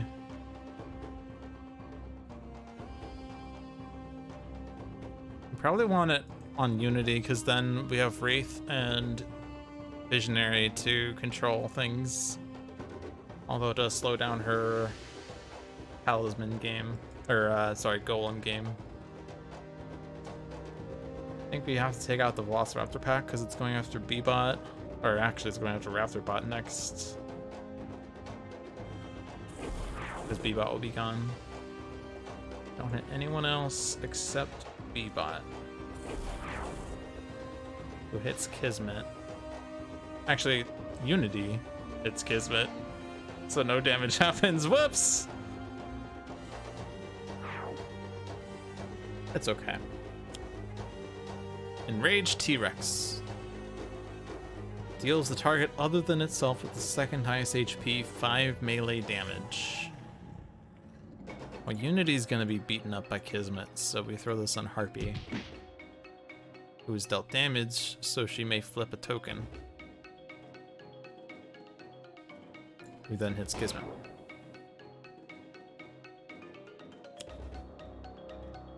And now Unity has a +1, which is actually not good. So we do not know, well actually we do know what's on top. It's a lucky card. Is it Hapless Strike? Yeah, it was Hapless Strike. Which is going to make you do things. So we don't want that. We need to use this to see if we can rearrange the deck, and if we can't, we can use Suggestion to control it better. We can also just use Suggestion. Although we'd have to either do Karmic Disjunction. How many Jinxes are even left in the deck? Or non-lucky cards, I guess. Well, I guess the more pertinent one was Jinx because of how Karmic Disjunction works. There are 5 Jinxes.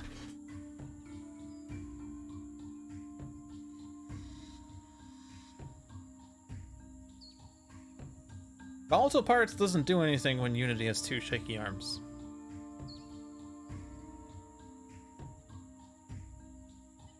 Unity also does not have a Golem in hand.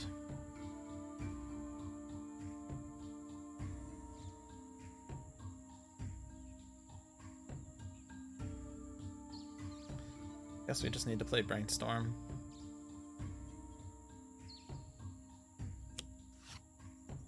Robot Reclamation and B-Bot.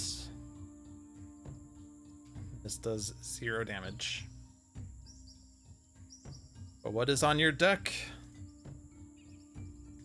Lucky Jinx. Well, we're definitely not playing Lady Luck. Whenever a villain card would be destroyed, reveal the top card of the villain deck. If it is not a lucky card, discard it and prevent the card destruction. If it is a lucky card, put it into play. That is really bad, because it also stops its own destruction. So it's obviously Glassjaw, because I don't think we want these things. Like, if this were Unity dealing the damage, it would actually be okay, even though there would still be the AoE from Kismet.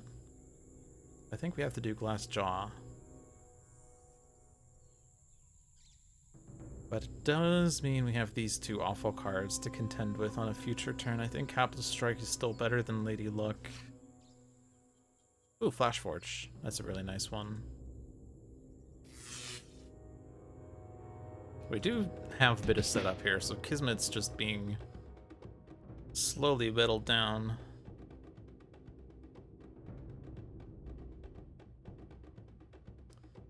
I think we gotta get rid of that Glassjaw. Especially because Unity's gonna just keep getting hit by Kismet.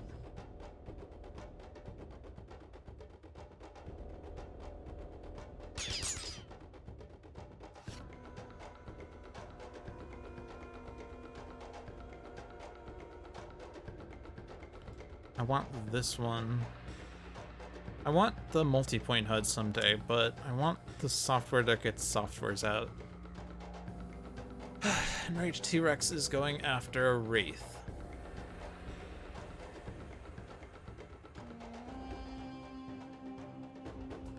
And it has a lot of hit points.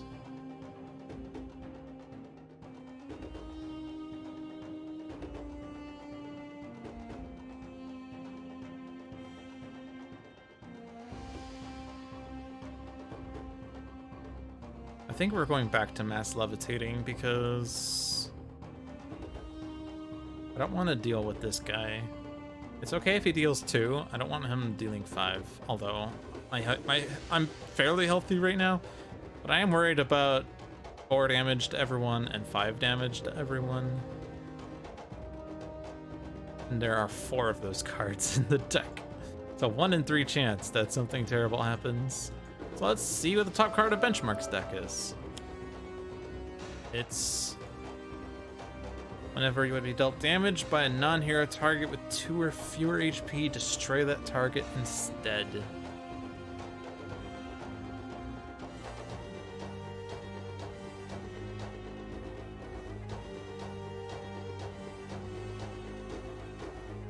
I can discard a card, deal one target, one projectile damage. I think we'll wait for the multi-point HUD. We don't have a lot of cards in hand still. Flash Installation Drive can be played.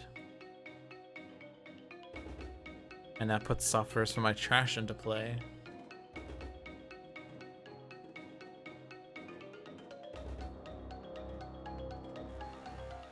I could discard the multi-point HUD for it to be played.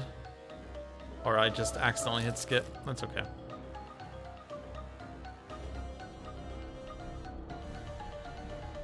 We'll play this as if it's a mint attempt.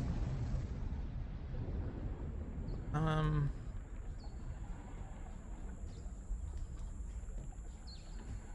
put Shunt Energy in play because it's not in my hand right now.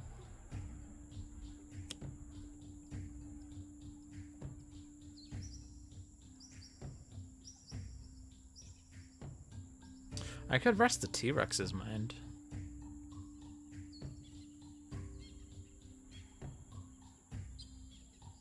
Though...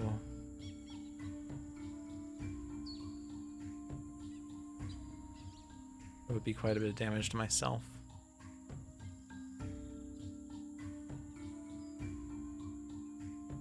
But if I'm doing that, I would rather not reduce damage by 3.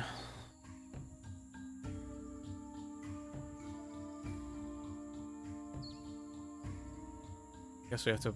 if I'm putting a card from the trash back on top, it'd have to be Glass Jaw, I guess, because these other Jinx cards... actually, I guess Imminent Destruction's not that bad. Kismet deals each target 1.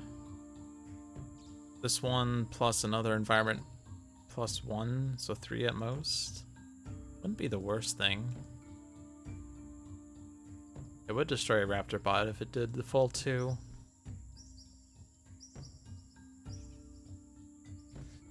And Unlucky Break would just be terrible. You got actually fairly lucky that she played those immediately. I mean, we've been controlling her deck, of course, but those are the only 2 copies in the game. So our setup's a lot more protected. Not even out of back manipulation means, but just general, you can't destroy stuff like that anymore. Holy crap, all those cards that Benchmark has in play now. I think I'm still worried about the AoE damage, but we're slowly winning, right? I would just like to keep things... let's see, this deals hero damage. This deals hero damage. So actually the golems are safe, except for the Velociraptor pack.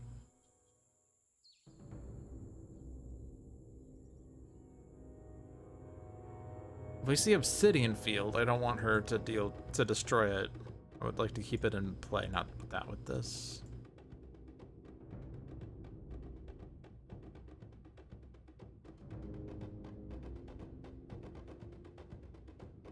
I have a goal. Oh yeah, Flash Forge. Oh, but you can't play both Flash Forge and Construction Pylon. Ugh.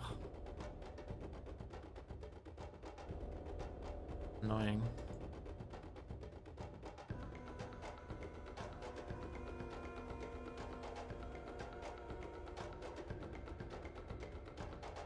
I haven't really been using this power.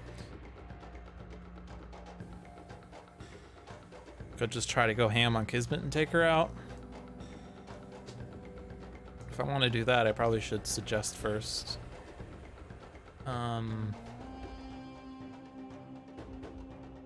It is unfortunate that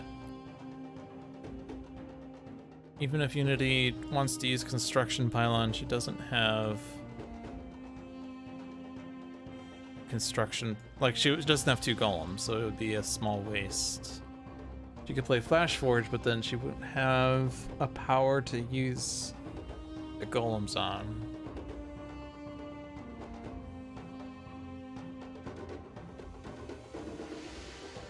So maybe what I do is I Flash Forge on her next turn,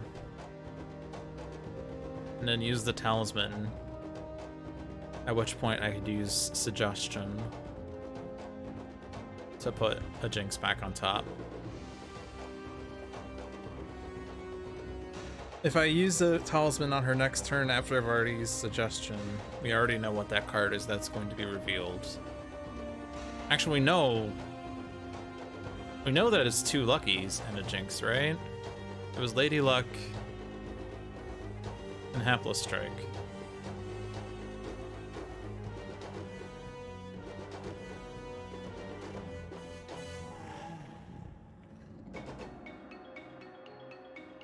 So even her using the Jinx wouldn't really, or using the Talisman wouldn't really be that effective. It would reveal 2... I guess I could use... Actually, if I use Precognition right now, it puts the 2 Luckies away, and then the Talisman gives me full information again. Okay, I think that's what I'll do. Oh my god, it's the cards that we saw before! Lady Luck on the very bottom, please. -3, please. There's no... Just to ether from me.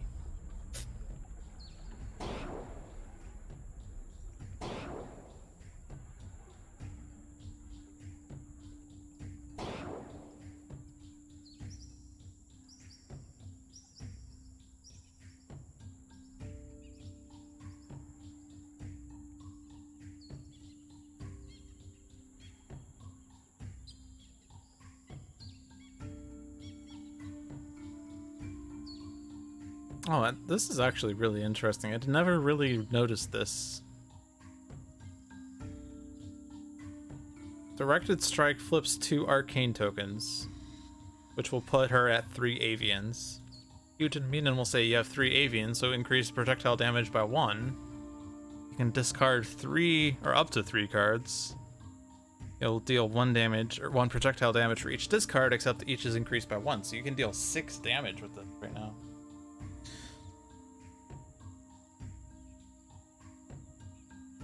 So, Directed Strike plus Huge and Immune is pretty nice. I probably want to not quite do that immediately though.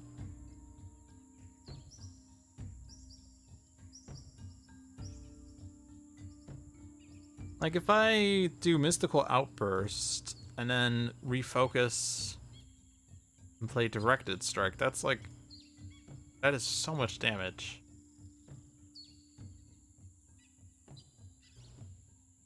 So like, Mystical Outburst will flip 3 Arcanes. Each flip will deal 1 damage, so it's 3 damage off the flips. I'll have flipped 3 tokens plus 1, so 4 damage. So this is 7 damage. My refocus, I could flip one of the Avians back to Arcane. That's 1 damage there, so that's 8 total. Flip the 2 Arcanes to Avians, so there's 2 more damage. That's 10 damage. Discard... Oh, I won't have enough cards, though. I could only discard 3 cards. But that would be 16 damage total.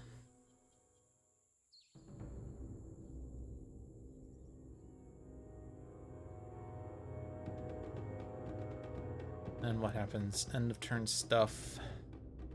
Flip a token there. 17 total. And deal 4 damage. Or 4 targets, 1 damage. Oh boy.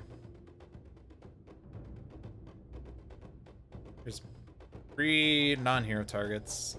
This would have to hit a friendly target, but it could just hit platform bot for 0.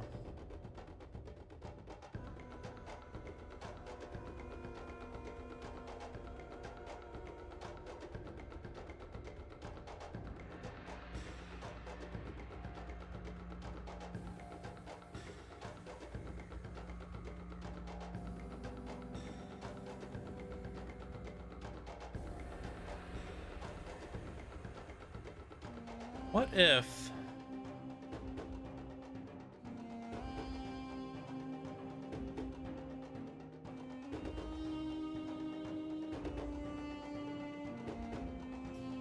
I'm trying to min-max here for no real reason. I can play Eldritch Training. Flips a token.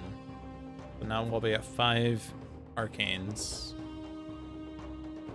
But if I destroy one of my cards, I flip another token, so it'll put us down to 4 Arcanes.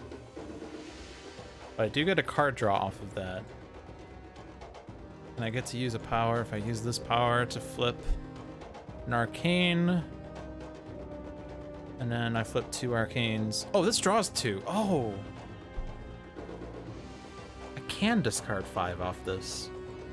Okay, that changes everything. I did not read the card when it was right on the screen. Whoops.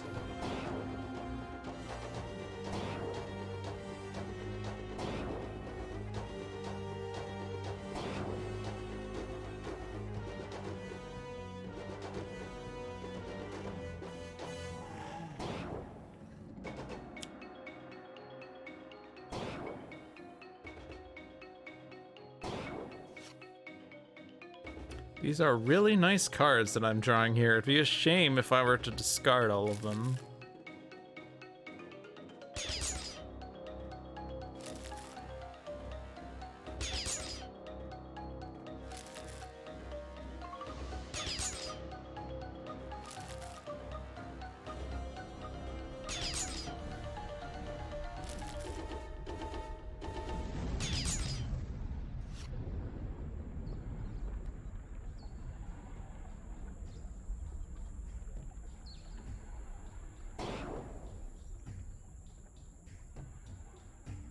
Oh, this is increased by 1 as well.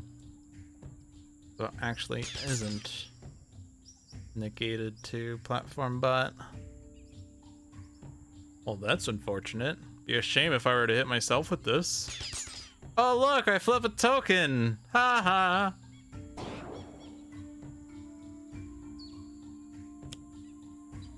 Ooh, Obsidian Field. Okay, it's over. Good fight, everyone.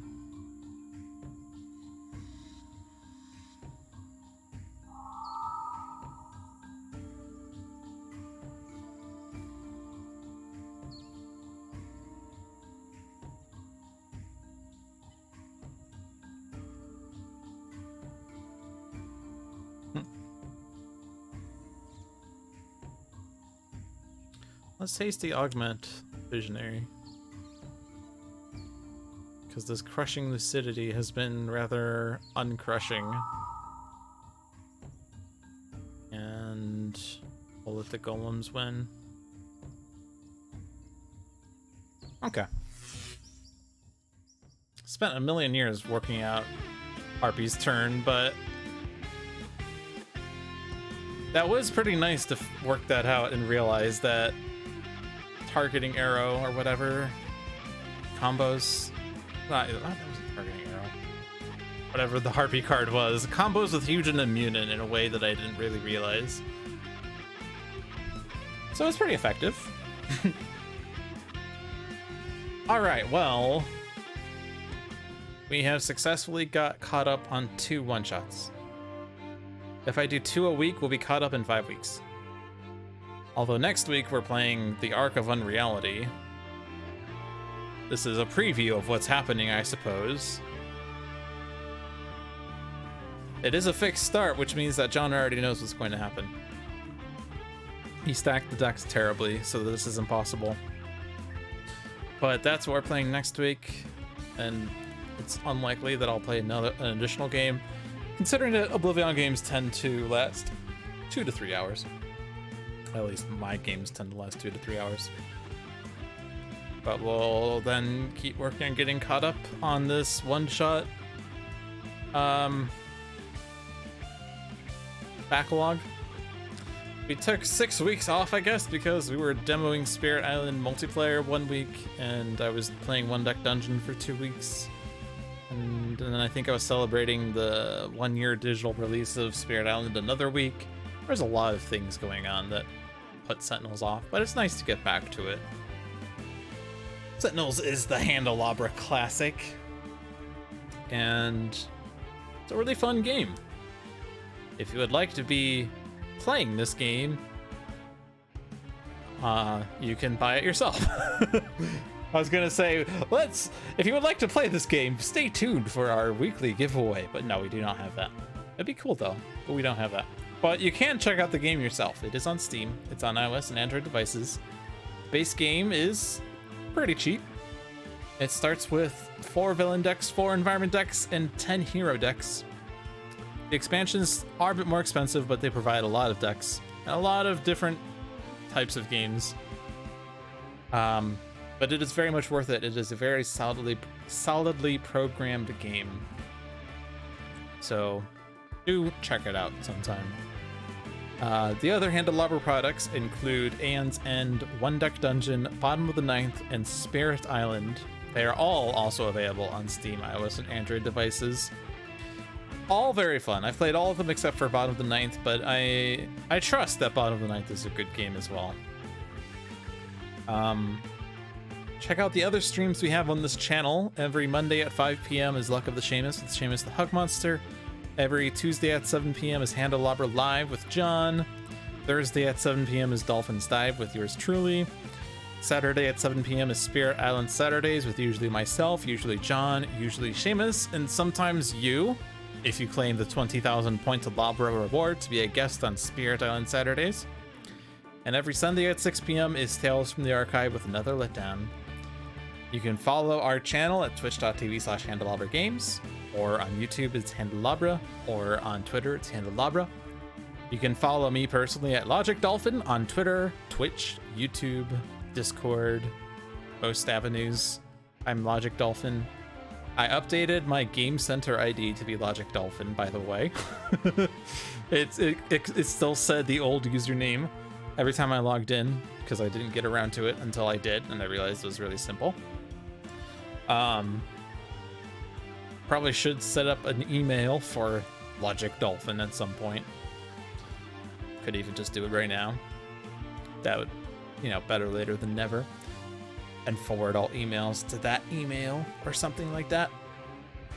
But in any case, that wraps up Dolphin's Dive for this week. So thank you all for watching. I hope you enjoyed your stay, and we'll see you next week for the monthly Oblivion stream. Have a good one.